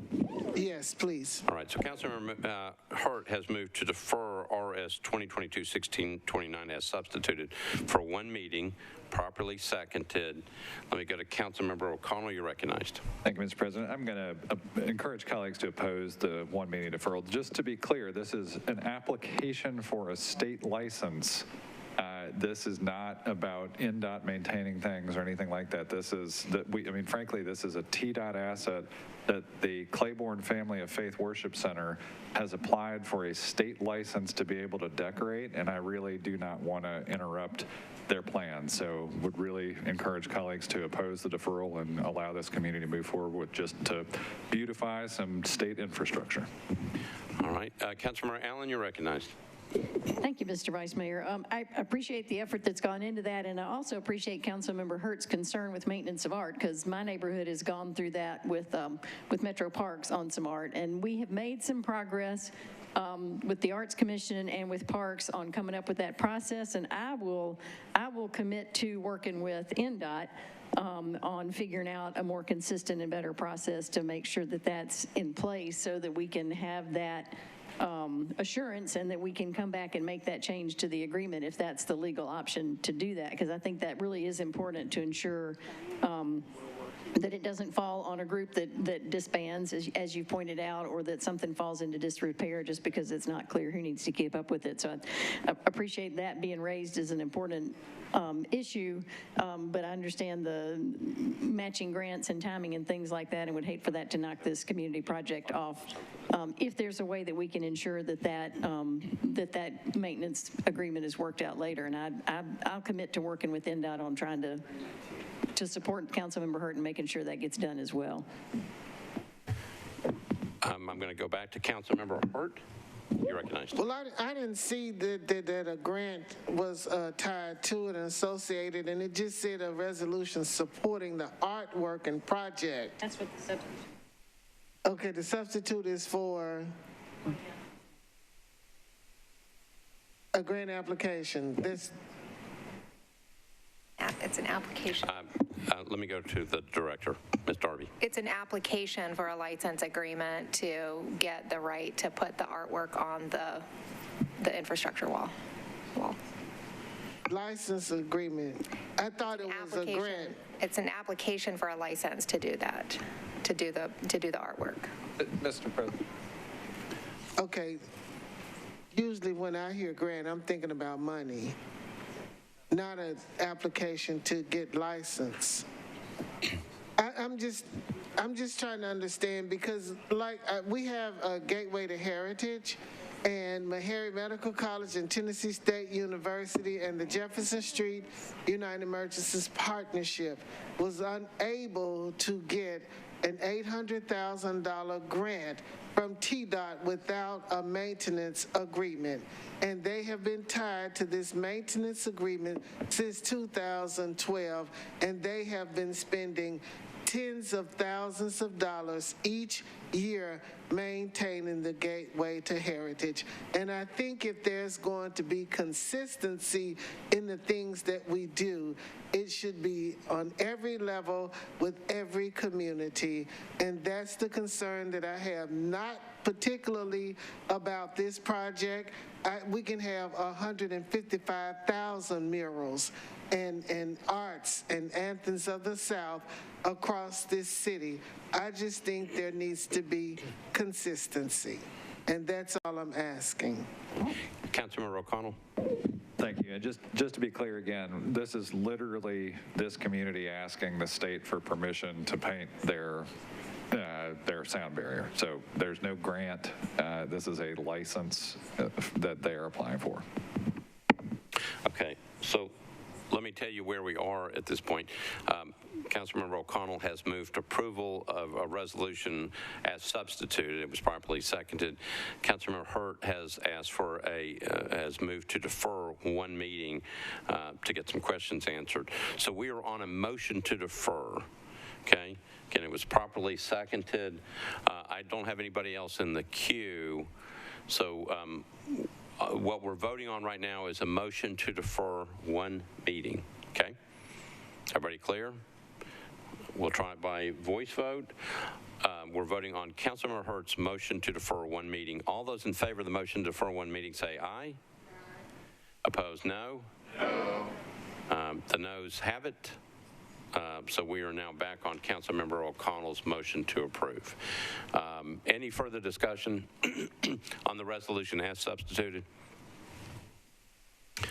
Councilmember O'Connell. I just can't say it more clearly enough. We are literally giving permission to a community-based organization to ask the state if they may paint the sound barrier in their neighborhood, and I strongly support their right to do that. Thank you.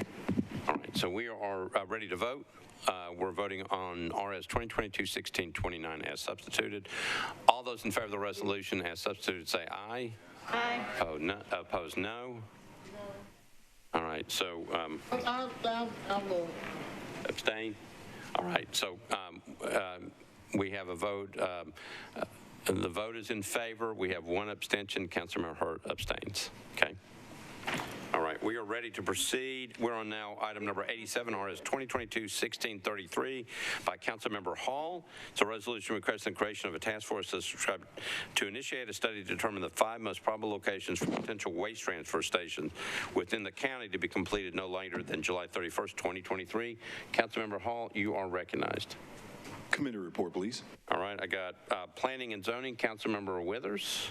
Thank you, Mr. Vice Mayor. Planning and Zoning met and considered this item, and at the request of the sponsor, we recommended a 2-meeting deferral, 9 in favor, 0 against, 0 abstentions. All right, thank you. And Transportation, Councilmember Young. Thank you, Mr. Vice Mayor. Transportation Infrastructure recommended a 2-meeting deferral, 9 in favor, 0 against. All right, Councilmember Hall, you're recognized. Move to defer. This is a motion to defer 2 meetings. Properly seconded. Any discussion on the deferral motion? Seeing none, all those in favor of the motion to defer for 2 meetings, say aye. Opposed, no. This one's deferred 2 meetings, okay? We are now on item number 88, RS 2022-1634 by Councilmember Hurt, resolution opposing the Republican National Convention in Nashville and Davidson County. Councilmember Hurt, you're recognized. Obviously, we've already mentioned this before, that you're withdrawing this. Thank you, Mr. President. I move for withdrawal with a brief statement. So you had withdrawn. You're not moving to withdraw. You had withdrawn. No, I've withdrawn this with the brief statement. All right. Councilmember Hurt, you're recognized for a brief statement. Thank you very much. I want you to know that I've withdrawn the resolution from consideration tonight, not necessarily because I am no longer passionate about these issues, but more so that I'm more passionate about us working together and finding common ground. I think it's very, very important for us to work together, for all of us who call Nashville and Tennessee home. I have much, much more to say on this later, but for now, let me just say that while there is much that divides us at this perilous moment in our history, there is also much that can, should, and I pray will bind us together as one people under a powerful and loving God. Thank you, Councilmember Hurt. 1634 is withdrawn. We are now on 2 late file resolutions. The first one is a resolution recognizing the 20th anniversary of Moves and Grooves. This is by Councilmember Stiles. Councilmember Stiles, you are recognized. Thank you, Vice Mayor. To suspend the rules. You have to suspend the rules. I think I heard that you went to rules. I think I heard that. Councilmember Murphy, I was busy watching Councilmember Sawara and Councilmember Benedict try to move and groove. Well, we considered lots of moving and grooving and moved it right out, 5 in favor, 0 against, without any issues with the suspension. All right. So, Councilmember Stiles, you want to move to suspend the rules to get this before the body tonight. All right. So you heard the Rules Committee say it was fine. Is there objection to suspension of the rules to get this resolution before the body tonight? Seeing none, rules are suspended. You are on your resolution recognizing the 20th anniversary of Moves and Grooves. Thank you very much, Vice Mayor. I'd like to move for approval with a brief comment. All right. So Councilmember Stiles has moved for approval. Properly second. Brief comment from Councilmember Stiles. I just wanted to commend Moves and Grooves, which was started by Dr. Emerald Mitchell out in the Southeast in Antioch, and it provides STEAM activities as well after school for kids and dance and a lot of support over the last 20 years, and they are now in the process of finally having a physical location. So it is very exciting to be able to celebrate them and all the work that they have done in the Southeast. So I would like to ask for approval, please. All right. Councilmember Stiles has moved for approval of the Moves and Grooves 20th anniversary. It's been properly seconded. Any discussion on the resolution? Seeing none, we're ready to vote. All those in favor of the resolution say aye. Opposed, no. Resolution is adopted. We have one more late file. This is by Councilmember Stiles. Sorry. Is it too late to ask that everyone that voted in the affirmative be added? Is there any objection from this body to have everybody who just voted on this to be listed as a prime sponsor on this resolution? Any objections? Seeing none, it is done. Okay. We have one other late file resolution. It's accepting a VOCA grant from the Tennessee Department of Finance Administration Office of Criminal Justice Programs to the Metropolitan Government, acting by and through the Davidson County Juvenile Court to fund the Wrapping Around Families for Success program. You heard Councilmember Allen talking about this one before. Councilmember Allen, you're recognized. Thank you, Mr. Vice Mayor. Committee reports. I believe this one went to, it would have gone to rules first. Councilmember Murphy? We had no problem with the rule suspension. Okay, did you all even vote on the resolution as well? No, we are emergency filing only.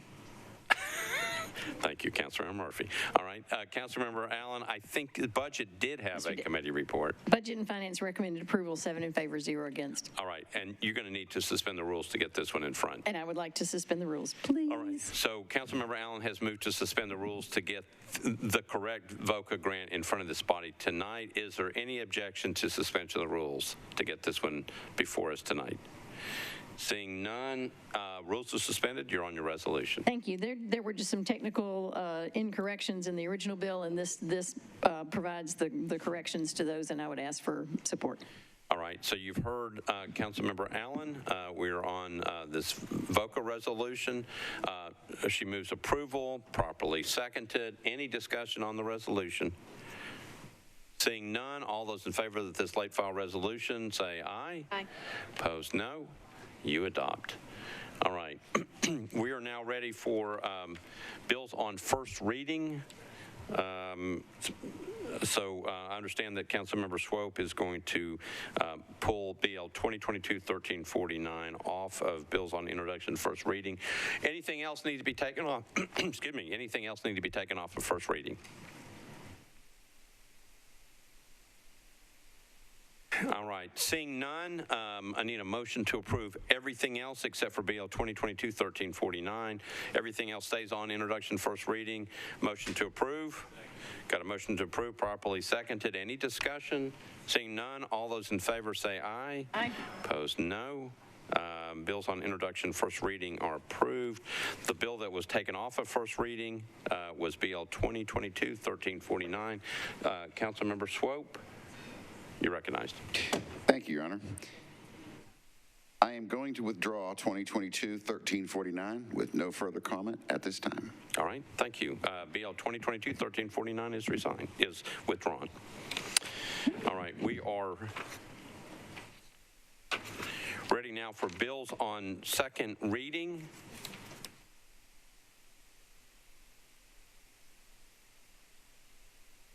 I got it.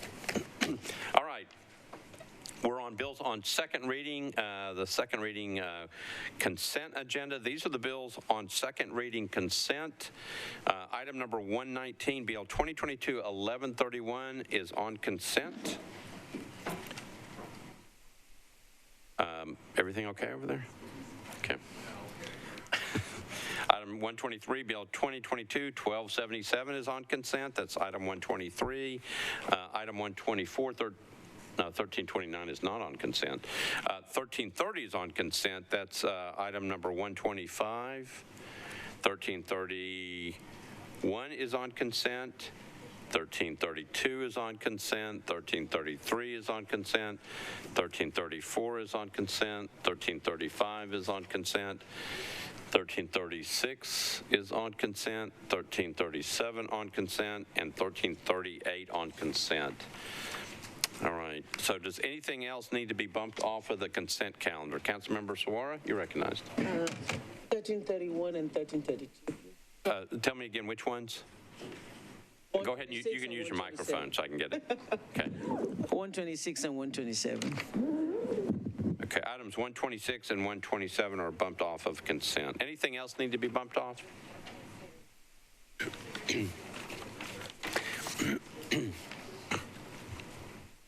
All right, here are the bills on consent. BL 2022-1131 by Murphy, Withers, and Young. An ordinance authorizing the Metropolitan government to abandon easement rights located at 410 42nd Avenue North and 410B 42nd Avenue North, formerly a portion of Alabama Avenue, except for those retained by NES. The next one is item 123, BL 2022-1277 by O'Connell, Allen, and Bradford. Ordinance approving a license agreement between the Metropolitan government of Nashville and Davidson County, acting by and through the Board of Parks and Recreation and the Lamar Companies for the use of 180 Anthus Drive in Nashville. BL 2022-1330 by Allen and Withers. Ordinance approving a lease agreement between the Metropolitan Government of Nashville and Davidson County by and through the Department of General Services and 5620 Nolensville Pike LLC for use of office space at 5620 Nolensville Pike. BL 2022-1333, that's item 128, by Councilmember Vercher. It's an ordinance readopting the Code of the Metropolitan Government of Nashville and Davidson County, prepared by Municipal Code Corporation, including supplemental and replacement pages thereof, containing certain ordinances of a general and permanent nature enacted on or before March 3rd, 2022. BL 2022-1334 by O'Connell, Withers, and Young. Ordinance to amend the GIS system street and alley centerline layer for the Metropolitan Government by abandoning alley number 708 right-of-way from Duncan Street eastward to unimproved Meredith Avenue right-of-way. BL 2022-1335 by Roberts, Withers, and Young. Ordinance authorizing the Metropolitan Government to abandon existing storm sewer lines, storm catch basins, and easement rights for 7 properties located on California Avenue, Edison Park Lane, and 57th Avenue North. BL 2022-1336 by O'Connell, Withers, and Young. Ordinance authorizing the Metropolitan Government to accept new sanitary sewer manholes for property located 500 Platform Way South, also known as Nashville Yards, Parcel 3. BL 2022-1337 by Hager, Withers, and Young. Ordinance authorizing the Metropolitan Government of Nashville and Davidson County to abandon existing public sanitary sewer manholes and to accept new sanitary sewer manholes for property located at Pitts Avenue, unnumbered. And the last one is BL 2022-1338 by Evans, Withers, and Young. Ordinance authorizing the Metropolitan Government of Nashville and Davidson County to accept new water and sanitary sewer mains, fire hydrant assembly, sanitary sewer manholes, and easements for 4 properties located on Central Pike, also known as Tulip Grove Townhomes. Anything needs to be bumped off of those? Councilmember Allen. Did you say 1330 was on consent? 1330 is on consent. And I read it. Do you Okay, need we need to take that one off. Okay, 1330 is coming off. That's item 125. Okay. Okay. Anything else that needs to be bumped off? All right. I need some committee reports. Budget and Finance, Councilmember Allen, you've got a couple. Just a few. Thank you, Mr. Vice Mayor. BL 2022-1277 was considered and approved, 7 in favor, 0 against.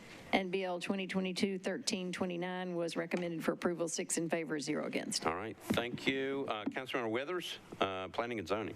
Thank you, Mr. Vice Mayor. Planning and Zoning met and considered BL 2022-1336, 1337, and 1338, and recommended approval of each of those 9 in favor, 0 against, 0 abstentions. All right, I've got one from you for 1131. Did you get that one? I do not believe that came before our committee. It went to Transportation and Infrastructure, but not Planning and Zoning. Okay, hold on. Also, that one's off consent, I believe.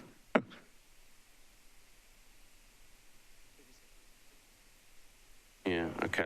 We're just I'm sorry, 1131. Let me see. 1131. I think you're right. That one did not come before our committee this time. Okay, Did we give a report on it last time? No, that's okay. I'm just checking. 1334, 1334, and 1335. Did you give me those? Those look like they did go to Planning and Zoning. Yes, some of them may have come before our committee last time. Okay. I don't have 1334 or 1335 on our agenda this time. Okay. All right. So we can go ahead just because one committee will report in. Okay. We're just checking our notes, but I think we'll be okay. All right. Public Facilities, Arts, and Culture, Councilmember Bradford. Thank you, Vice Mayor. We heard BL 2022-1277. We were 8 in favor, none against to approve. Okay, thank you. Councilmember Murphy, Rules and Confirmations. Yes. 2022-1333 was 5 in favor, 0 against. All right, thank you. And Councilmember Young, you got the last group. Right. BL 2022-1334, 35, 36, 37, 38, all were recommended for approval, 9 in favor, 0 against, and I will move approval of the second reading consent agenda. All right, so Councilmember Young has moved approval of the second reading consent agenda, properly seconded. Any questions, any discussions? Seeing none. Oh, Councilmember Withers. Vice Mayor, I apologize. The Planning and Zoning agenda pages were out of order. We did consider 1334, 1335, and 36 and recommended approval, 9 in favor, 0 against, 0 abstentions. Councilmember Murphy, what do we do to people who don't comply with the pages that are in order? Remove them from their chairmanships. Okay, all right, thank you. Make them serve it. So Councilmember Young says we make them serve even longer. That's what we do. All right. All right, so Councilmember Young has moved approval of the second reading consent agenda, properly seconded. Any discussion?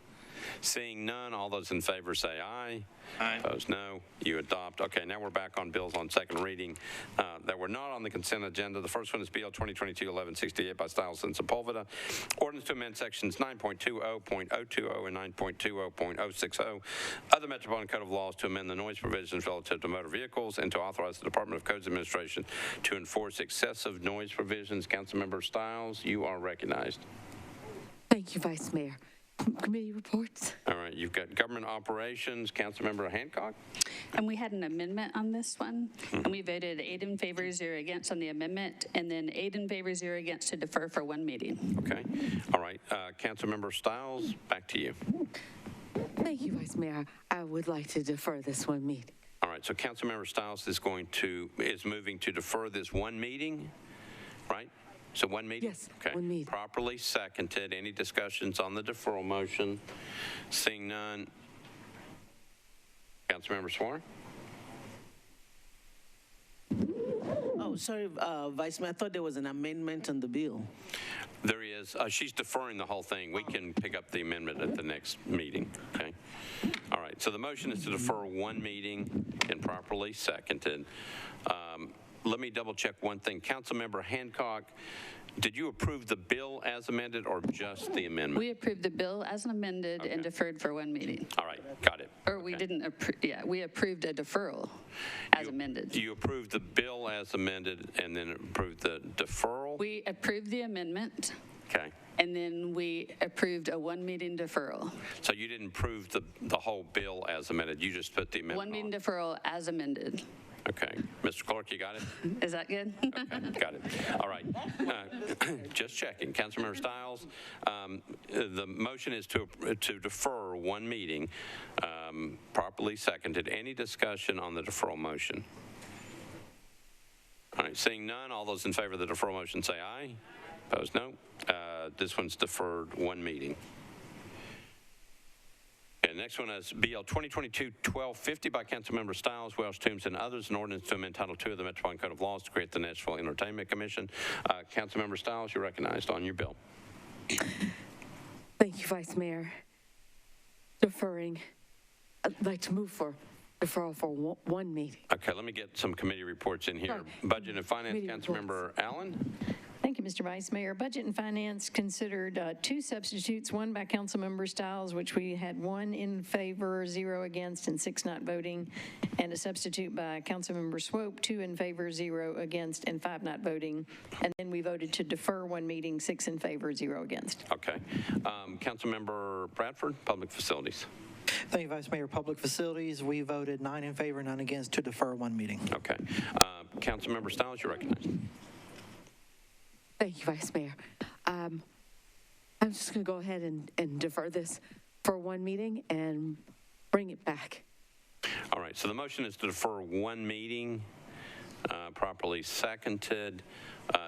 Any discussion on the deferral motion? Councilmember Syracuse, you're recognized. Thank you, Vice Mayor. I really appreciate the sponsors bringing this forward and working hard to craft this. Obviously, we have a little bit of difference on process and whatnot, but ultimately, I just want to stand and say that I support the overall initiative, just not the process. What I wanted to also mention to folks is remember that we have authorized a total about $300,000 to study local independent music venues. That RFP is going to finally go out this week, hopefully. We are adding a few more deliverables to that RFP at no more cost to it in order to take a similar approach that we did with homelessness.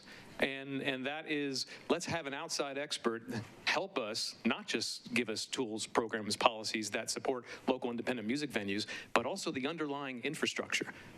What kind of lessons can we learn from the past 20, 25 years of how to set up an appropriate public-private sustainable partnership that does support our creative working class and our creative industry here in Nashville?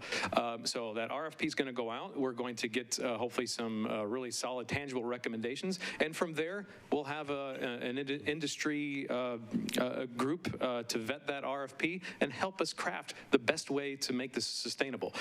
So that said, what we talked about in Budget and Finance and also at the Public Facilities Committee is that I can support this if we can kind of take this one step back a little bit and focus this on film. We have attempted to put both film and music under one umbrella. And I think the evolving thought that I have is that is too big of a lift too soon. And we need to take a more incremental, thoughtful, and intentional approach. And so I do appreciate the sponsor deferring it one time, and I look forward to what's going to come in next meeting. Thank you, Vice Mayor. All right, thank you, Council Member.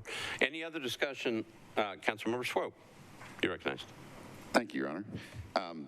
All due respect to my fellow councilwoman, Joy, or Council Lady Stiles, I have offered a substitute for this, and on your desks is the definitions of this substitute in nice, pretty pictures that's been put together by everyone, including the Academy of Television Arts and Sciences, Cinema South, Filmcom, International Black Film Festival, the National Composers Association, the Tennessee Entertainment Alliance, and Women in Film and Television, just to name a few. I ask that you give this a read, and with that said, Mr. Syracuse and I have had several discussions, and Ms. Stiles and I have had several discussions. So over the course of the next 2 weeks, Ms. Stiles and I are going to get together and try to combine our substitutes into something that directly affects film, television, and what we used to call transmedia, but now is called the digital metaverse, thereby kind of separating the music industry from this specifically because it is a completely different animal, to be honest with you. And I agree with Councilman Syracuse in the separation of church and state, as it were, in this particular instance. So I support this deferral. I ask that everyone support this deferral and let Council Lady Stiles and I sit down over the next week or so and try to hash this out to a better plan. Thank you. All right. We are on a motion to defer one meeting. Seeing nobody else in the queue, all in favor of the motion to defer, say aye. Opposed, no. This measure is deferred one meeting. We're on item 122, BL 2022-1269 by Councilmember Hancock. Ordinance to amend Title II of the Metropolitan Code pertaining to the Board of Fire and Building Code Appeals. Councilmember Hancock, you're recognized. Committee reports, please. Government operations, that would That's be me. yours. So we had an amendment by Councilmember Allen, which we voted 7 in favor, 0 against, and then we moved to approve as amended, 7 in favor, 0 against. All right, and Councilmember Hancock, what do you want to do? I'd like to move for approval, please. All right, so Councilmember Hancock has moved for approval, properly seconded. Councilmember Allen, you're recognized on your amendment. Thank you, Mr. Vice Mayor. I would like to move the amendment with a brief explanation. All right, Councilmember Allen moves an amendment to 1269, properly seconded. Back to you. So my understanding is this bill is a response to a difficulty in putting together the Fire and Building Codes Board, which is in the past required very specific professional fields to be represented in specifically one from each field, and that has made it very difficult to do that. So the bill as originally submitted simply says these are all the professions that can be considered, but we don't have to have one from each profession, which leaves the possibility of the 6-person board being all architects or all engineers. And as an engineer, I think all architects would be not a good thing. So, sorry. But just I think there is value in breadth of experience, and so the amendment would simply add that at least 3 of the fields need to be represented. So that strikes a balance between requiring one specifically from each field, but doesn't leave it the possibility of ending up being a whole bunch of people who know a lot about one thing and nothing about the other. So with that, I move my amendment. All right, so Councilmember Allen has moved an amendment to 2022-1269, again properly seconded. Councilmember Hancock, you're recognized. And we do see this as a friendly amendment, and if all the engineers were like Council Lady Allen, then maybe we should have all engineers. But since we can't guarantee that, it is good that we can have a balanced board, and the staff is also in support of this amendment. All right, so we are voting on Councilmember Allen's amendment. Any other comments on the amendment? Seeing none, all those in favor of the amendment on 1269 say aye. Aye. Opposed, no. Amendment's adopted. Councilmember Hancock, back to you. You're on 1269 as amended. I'd like to move for approval of 1269 as amended. Okay, so Councilmember Hancock has now moved 2022-1269 as amended, properly seconded. Any discussion on the bill? Seeing none, all those in favor of 2022-1269 as amended for passage on second reading, say aye. Aye. Opposed, no? No. All right, so you got one no. Councilmember Rosenberg has said no. Okay. All right, bill passes on second reading. Okay, we're on BL 2022-1329 by Councilmembers Allen and Bradford. Ordinance permitting the Metropolitan Tourism and Convention Commission to hold its public meeting in the offices of the Nashville Convention and Visitors Corps. Councilmember Allen, you're recognized on your bill. Thank you, Mr. Vice Mayor. Committee reports, please. Public Facilities, Councilmember Bradford. Mr. Vice Mayor, Public Facilities voted to defer one meeting, 9 in favor, 0 against. All right, Councilmember Allen, Budget and Finance. Thank you, Mr. Vice Mayor. Budget and Finance recommended approval, 6 in favor, 0 against, and I will defer to the Public Facilities Committee for an explanation of why they would like to defer, and if it sounds good, I'll move to defer. All right, Councilmember Bradford, you're recognized. Thank you, Vice Mayor. So in our committee, there were some questions raised about how these meetings are adhere to open meetings laws, how are they recorded, what is the implications of having these meetings in a building operated by one of our vendors. And so we voted to defer one meeting to allow some more information to come from the administration, from legal, as to what can be done to ensure these meetings are complying with the Open Meetings Act, that they are being recorded for the public to view at a later time, and that there's no potential conflicts with these meetings being hosted within one of our vendors' buildings. Councilmember Allen. Sounds good to me. It's always good to get more information. I move for one meeting deferral. All right, so Councilmember Allen has moved for a one meeting deferral, properly seconded. Any discussion on the deferral motion? Seeing none, all those in favor of the deferral motion for one meeting say aye. Aye. Opposed, no. This one's deferred one meeting. We're on BL 2022-1330 by Councilmember Allen and Withers, an ordinance approving a lease agreement between the Metropolitan Government National Davidson County through the Department of General Services and 5620 Nolensville Pike LLC for use of office space. Councilmember Allen, you're recognized. Thank you, Mr. Vice Mayor. Committee reports. Planning and Zoning, Councilmember Withers. Thank you, Mr. Vice Mayor. Planning and Zoning met, and we considered this BL 2022-1330. We recommended approval, 9 in favor, 0 against, 0 abstentions. I think some additional information came out at Budget and Finance after we met. All right, Budget and Finance. Councilmember Allen, what you all doing? Thank you, Mr. Vice Mayor. In Budget and Finance, Metro Police was the purported user of the space, and they indicated that they no longer needed it and withdrew. So we approved a withdrawal. All right, so do you want to just withdraw? Withdraw the bill. Okay, thank you. All right.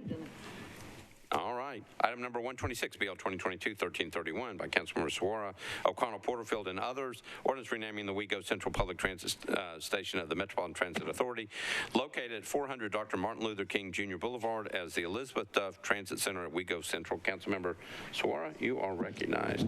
Thank you, Vice Mayor. Committee reports, please. Transportation, Councilmember Young. We recommended approval, 9 in favor, 0 against. Councilmember Suara, you're recognized. I'll move for approval with a brief comment. All right. This one's the motion is to approve, properly seconded. Back to you. Thank you.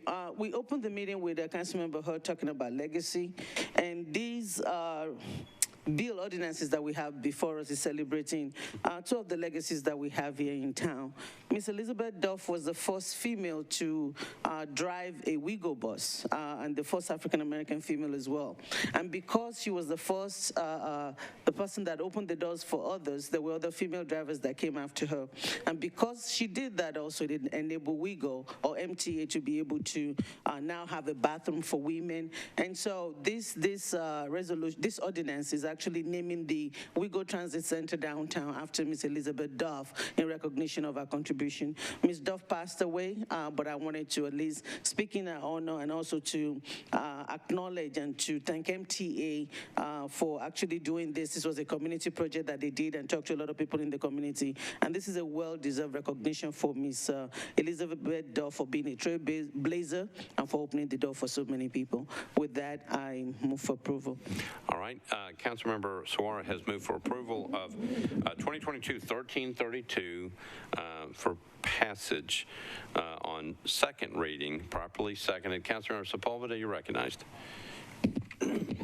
Vice Mayor, can I ask to have my name added as a sponsor?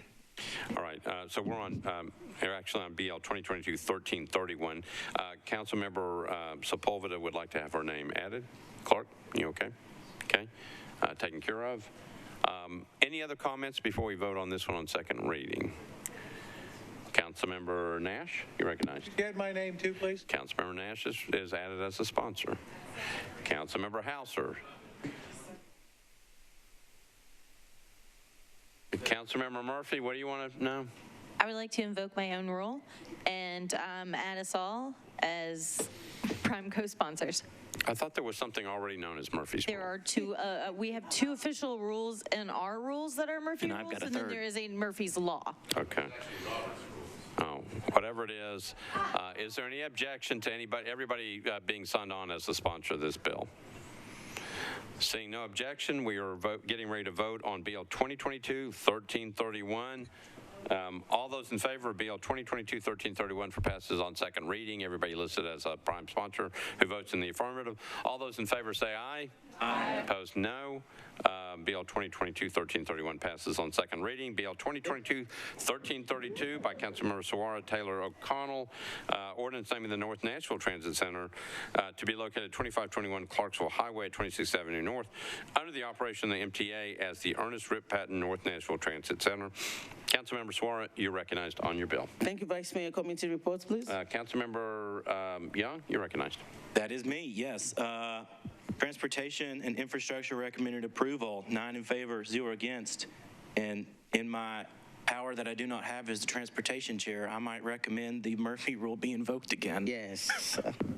You don't have that much power. All right, so I'm going to go back to Councilmember Suara. Councilmember Suara, what do you want to do? I'd like to move for approval with a brief comment as well. All right, so I got a motion to approve, properly seconded. Back to you. And yes, I do want the Murphy Rule or Murphy Law, whatever it's called. She has the power to do that. I invoke again. But this is one that is very personal to me. Dr. Reproductive was one of the civil rights leaders in this town, a freedom rider, somebody that sings, everybody loves him. And this renaming for him is very poetic because he used to work for the National Transportation Department as a freedom rider, somebody that went to TSU, as someone that is from North Nashville. I want to thank Councilmember O'Connor that actually suggested that early on, and I was able to work with WIGO. Not only that, I think MTA involved the people in North Nashville, had the hearing process, people voted. It was a whole community vote where a lot of people were very excited about the possibility of naming this center after Dr. Reproductive. And it's another great legacy in Nashvilleian that is worth celebrating, and I'm so proud that we'll be able to do that. And with that, yes, the Murphy Law, I would love everyone to be listed as a sponsor. Any objection to everybody being listed as a sponsor on this one? Seeing none, we are ready to vote. We're voting on BL 2022-1332. It was moved by Councilmember Suara, properly seconded. All those in favor say aye. Opposed, no. This one passes on second reading. All right, so we are now on bills on third reading. Hang with me because we're almost done. These are the bills on third reading consent calendar. BL 2022-1255, that's item 135, is on consent. 1272 is on consent. 1273 is on consent. 1274 on consent. 1275 on consent. 1276 on consent. 1278 on consent. 1279 on consent. 1280 on consent. 1281 on consent. 1282 on consent. 1283 on consent. and 1284 on consent. They're all on consent except for the first one. You need to take one off. Hey, look, yeah. Is it on third reading? I don't think it's on. Let's check. It's not on here. Okay. All right. So everything is on consent except for the first bill on third reading, which is item number 134. Anything needs to be bumped off? All right, here we go. BL 2022-1255, item number 135 by O'Connell, Allen, Withers, and Bradford. Ordinance approving an agreement for a Greenway conservation easement by and between PR2 SH, Peabody Union Apartment Owners, LLC, and the Metropolitan Government. That's sponsored again by O'Connell, Allen, and Withers. BL 2022-1272 by Hancock, Allen, Withers, and Evans. Ordinance approving a lease agreement between the Metropolitan Government through the Mayor's Office of Emergency Management and the Department of General Services and the Community Resource Center for use of a warehouse at 801 Anderson Lane in Madison, Tennessee. BL 2022-1273 by Allen & Young. Ordinance granting the purchasing agent the authority to extend the term of contract number 422444 for the Murfreesboro Pike Complete Streets Architectural and Engineering Services. BL 2022-1274, that's item 138. Evans, Welsh, and Stiles, an ordinance approving a revised organizational plan for the Metropolitan Public Health Department and the Metropolitan Government of Nashville and Davidson County. BL 2022-1275 by Syracuse, Allen, Withers, and others. Ordinance accepting a Greenway conservation easement on certain property located at 433 Opry Mills Drive, owned by Opry Mills Mall Limited Partnership. BL 2022-1276 by Allen, Bradford, Stiles, and Porterfield. Ordinance approving a license agreement between the Metropolitan Government acting through the Board of Parks and Recreation and the Nashville Food Project for the use of commercial community gardening at Mill Ridge Park. BL 2022-1278 by Evans, Withers, and Young. Ordinance authorizing the Metropolitan Government of Nashville and Davidson County to negotiate and accept permanent easements for the Jacksons Valley Road Stormwater Improvement Project for 6 properties located on Jacksons Valley Road. BL 2022-1279, O'Connell, Withers, and Young. An ordinance authorizing the Metropolitan Government of Nashville and Davidson County to abandon existing sanitary sewer mains, sanitary manholes, and easement rights, and to rehabilitate sanitary sewer mains and sanitary sewer manholes for 8 properties located at Lebanon Pike, Rucker Avenue, White Avenue, and former alley number 2058, also known as Lebanon Pike 711. Item number 143, BL 2022-1280, Van Reese, Withers, and Young. Ordinance authorizing the Metropolitan Government of Nashville and Davidson County to accept new water and sanitary sewer mains, fire hydrant assemblies, sanitary sewer manholes, and easements, and to relocate a fire hydrant assembly for property located at 115 Hart Lane. BL 2022-1281 by Rutherford, Withers, and Young. Ordinance authorizing the Metropolitan Government to accept new sanitary sewer mains, sanitary sewer manholes, fire hydrant assembly, and easements for property located at 5215 Blue Hole Road. BL 2022-1282 by O'Connell, Withers, and Young. Ordinance authorizing the Metropolitan Government to abandon existing public water main and fire hydrant assemblies and to accept new public water main and fire hydrant assemblies for 2 properties located at 1506 Church Street and 215 15th Avenue North, also known as Church Street Residences. Item number 146, BL 2022-1283 by Toombs, Withers, and Young.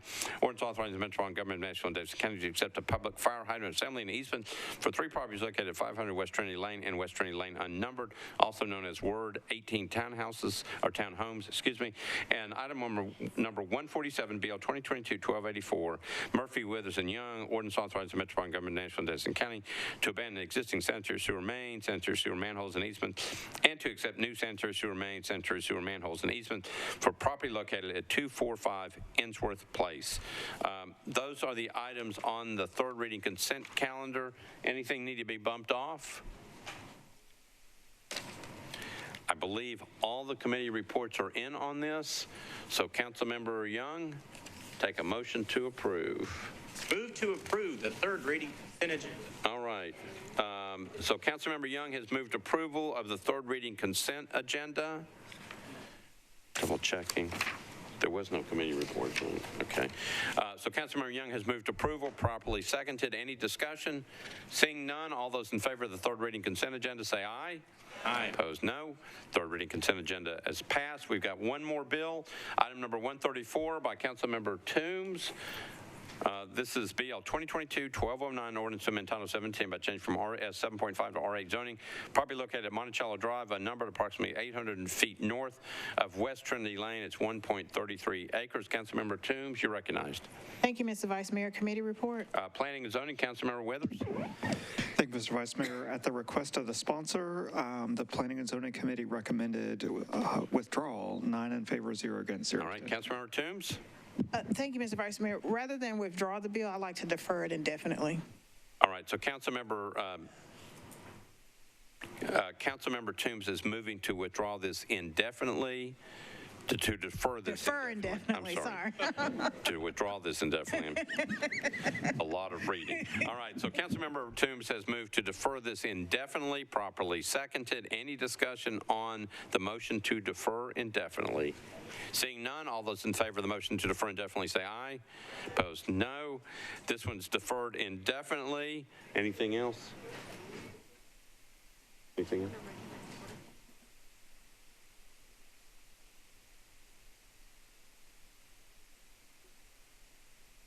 Oh, all right. Councilmember Porterfield, you're recognized. Thank you, Vice Mayor. Before we leave, I just wanted to make sure that everyone acknowledged, I believe it's the youngest member of the council, possibly Councilwoman Sandra Sepulveda, will be turning 29 on Thursday. I think it's Mary Carolyn Roberts' birthday. Oh, I'm so sorry. Mary Carolyn's birthday. And Councilmember Mary Carolyn Roberts is having the anniversary of her 21st birthday tomorrow. All right. Happy birthday to all. Anybody else having a birthday? All right. All right, I'll take a motion to adjourn. Motion adjourned, properly seconded. Any discussion? Seeing none, all those in favor say aye. Opposed, no. We are adjourned. And so the council has concluded about a 3.5-hour meeting. That may sound like a long time, but actually it was a 54-page long agenda with 147 items. So that was actually moving through things pretty quickly. They had over 60 bills on public hearing tonight, zoning bills, and that usually takes some time. They got through that in less than 2 hours. Council also took a couple of major actions tonight. One, approval of a resolution that opposes the recent Supreme Court decision overturning the constitutional right to an abortion after that being in place for over 50 years. The resolution was RS 2022-1635. It had 26 co-sponsors. It requests the Nashville Police make criminal enforcement, arrest, and investigation of abortions its lowest priority. The resolution also requests the Cooper administration restrict city funds and city staff from being used to investigate, catalog, or report suspected abortions. The resolution finally also encourages city departments to implement and enforce policies and practices to prevent harassment and disruption at all abortion clinics, including noise regulations, parking and traffic regulations, and anti-nuisance regulations. The council had a late resolution also to consider on that same topic. It would have requested the Metro Employee Benefit Board to extend health coverage to Metro employees to include reimbursement to obtain medical procedures unavailable in Tennessee. And that's certainly the current case with abortion. Benefit would include transportation, accommodation, and related costs. Could impact up to 15,000 city workers. There were 2 objections to that, and when there are more than 2 objections to a bill, it cannot be considered. It will come back on the council agenda on July 19th, and there could be yet another resolution available at that point that would actually put the council on record to spend local tax dollars to create a fund to help pay for women in the city to go to other states to receive abortion services. Federal law does not allow tax dollars to be used for abortion services or purposes. It's not known or believed that there's a similar ban in Tennessee for the use of state and local taxes for abortion, although I suspect if this is something that the council here is looking at, perhaps others, the state legislature may soon implement such a restriction within the future. Other major action tonight on first reading, the council saw the bill that would allow Nashville to host the Republican National Convention here in this city in 2024. That was withdrawn. There had been concerns raised about the cost for that, about the security for that, and some other reasons that the city was just not comfortable about it. There was some feeling that some of the people in the host committee want to try to bring it back still and try to get it before the Republican National Committee. The choice of the cities to host it are between Nashville and Milwaukee. Milwaukee's already approved the the sort of regulations and agreement that was before the council went on first reading. It'll take council at least 6 weeks to approve it. So if this has been done tonight and the committee, Republican National Committee, is going to approve their choice by the early part of August, there's no way the city can get that done without special meetings of the council. And I doubt in the current situation that's kind of where this council is headed. So I would say that the chances of it being in Nashville for the convention are fairly slim, and probably for most chances it's mostly dead. This is going to be a disappointment to Governor Bill Lee. He very much wanted the convention to be here. In fact, the state had put a $25 million tourist grant to help with that. And there also would have been $200 million perhaps available up to, $200 million coming to Nashville had the convention been hosted here. At least the supporters said that. And also there's up to $50 million in federal funds available to help with some of the security occurrence. But again, it appears at this point that's not going to happen. In other actions tonight, the council approved $22.25 million in the city's 4% reserve fund for the purchase of equipment and building repairs for some 22 city departments and agencies. Some of the biggest numbers in there: $5.8 million for IT services, $5.3 million for general services, $2.6 million for the police department, $2 million for the fire, $1.5 million for libraries, and more than $1 million each for sheriffs and metro parks. There was one amendment that was being discussed tonight, was never actually offered by Councilman at Large Bob Mendez. He was concerned that Metro Police looked to want to spend potentially some of that money on license plate readers, which the council has approved a pilot project for. But Councilman Mendez pointed out that no money can be spent at all under the law the council passed for the pilot project until there's at least been a public hearing happen. After there was some confusion about that during the committee meeting, there was a further clarification. Councilman Mendez was satisfied that they weren't going to go forward without this public hearing. So whenever the public hearing is held, that he's satisfied he did not offer the amendment. So the resolution that was adopted tonight was approved. In other memorializing the council resolutions, the council recognized Ken Oliver upon his retirement as director of the Metro Public Library System. They also they preferred creating a task force to initiate a study to determine the 5 most probable locations for a potential waste transfer station within the county. That was supposed to be done by the end of July. It'll be coming up again in 2 weeks to see if the council wants to take any action on that. On second reading, the council deferred a bill that's been up before to toughen the city's excessive noise regulations for motor vehicles. And also on second reading, they deferred another bill that's been around for a while. That would be to create the Nashville Entertainment Commission. There are 2 different substitute ordinances on this. Those sponsors are going to try to get together to see if they can build a consensus and bring that back in 2 weeks to see what happens. The council is now in recess until the 19th of July. We'll be here at that time to provide live coverage. Until then, I'm Pat Nolan, and good night from the council chambers. Tonight's meeting of the Metropolitan Nashville and Davidson County Council has come to you live from the council chambers at the historic Metro Courthouse. It's been a public affairs presentation of the Metro Nashville Network.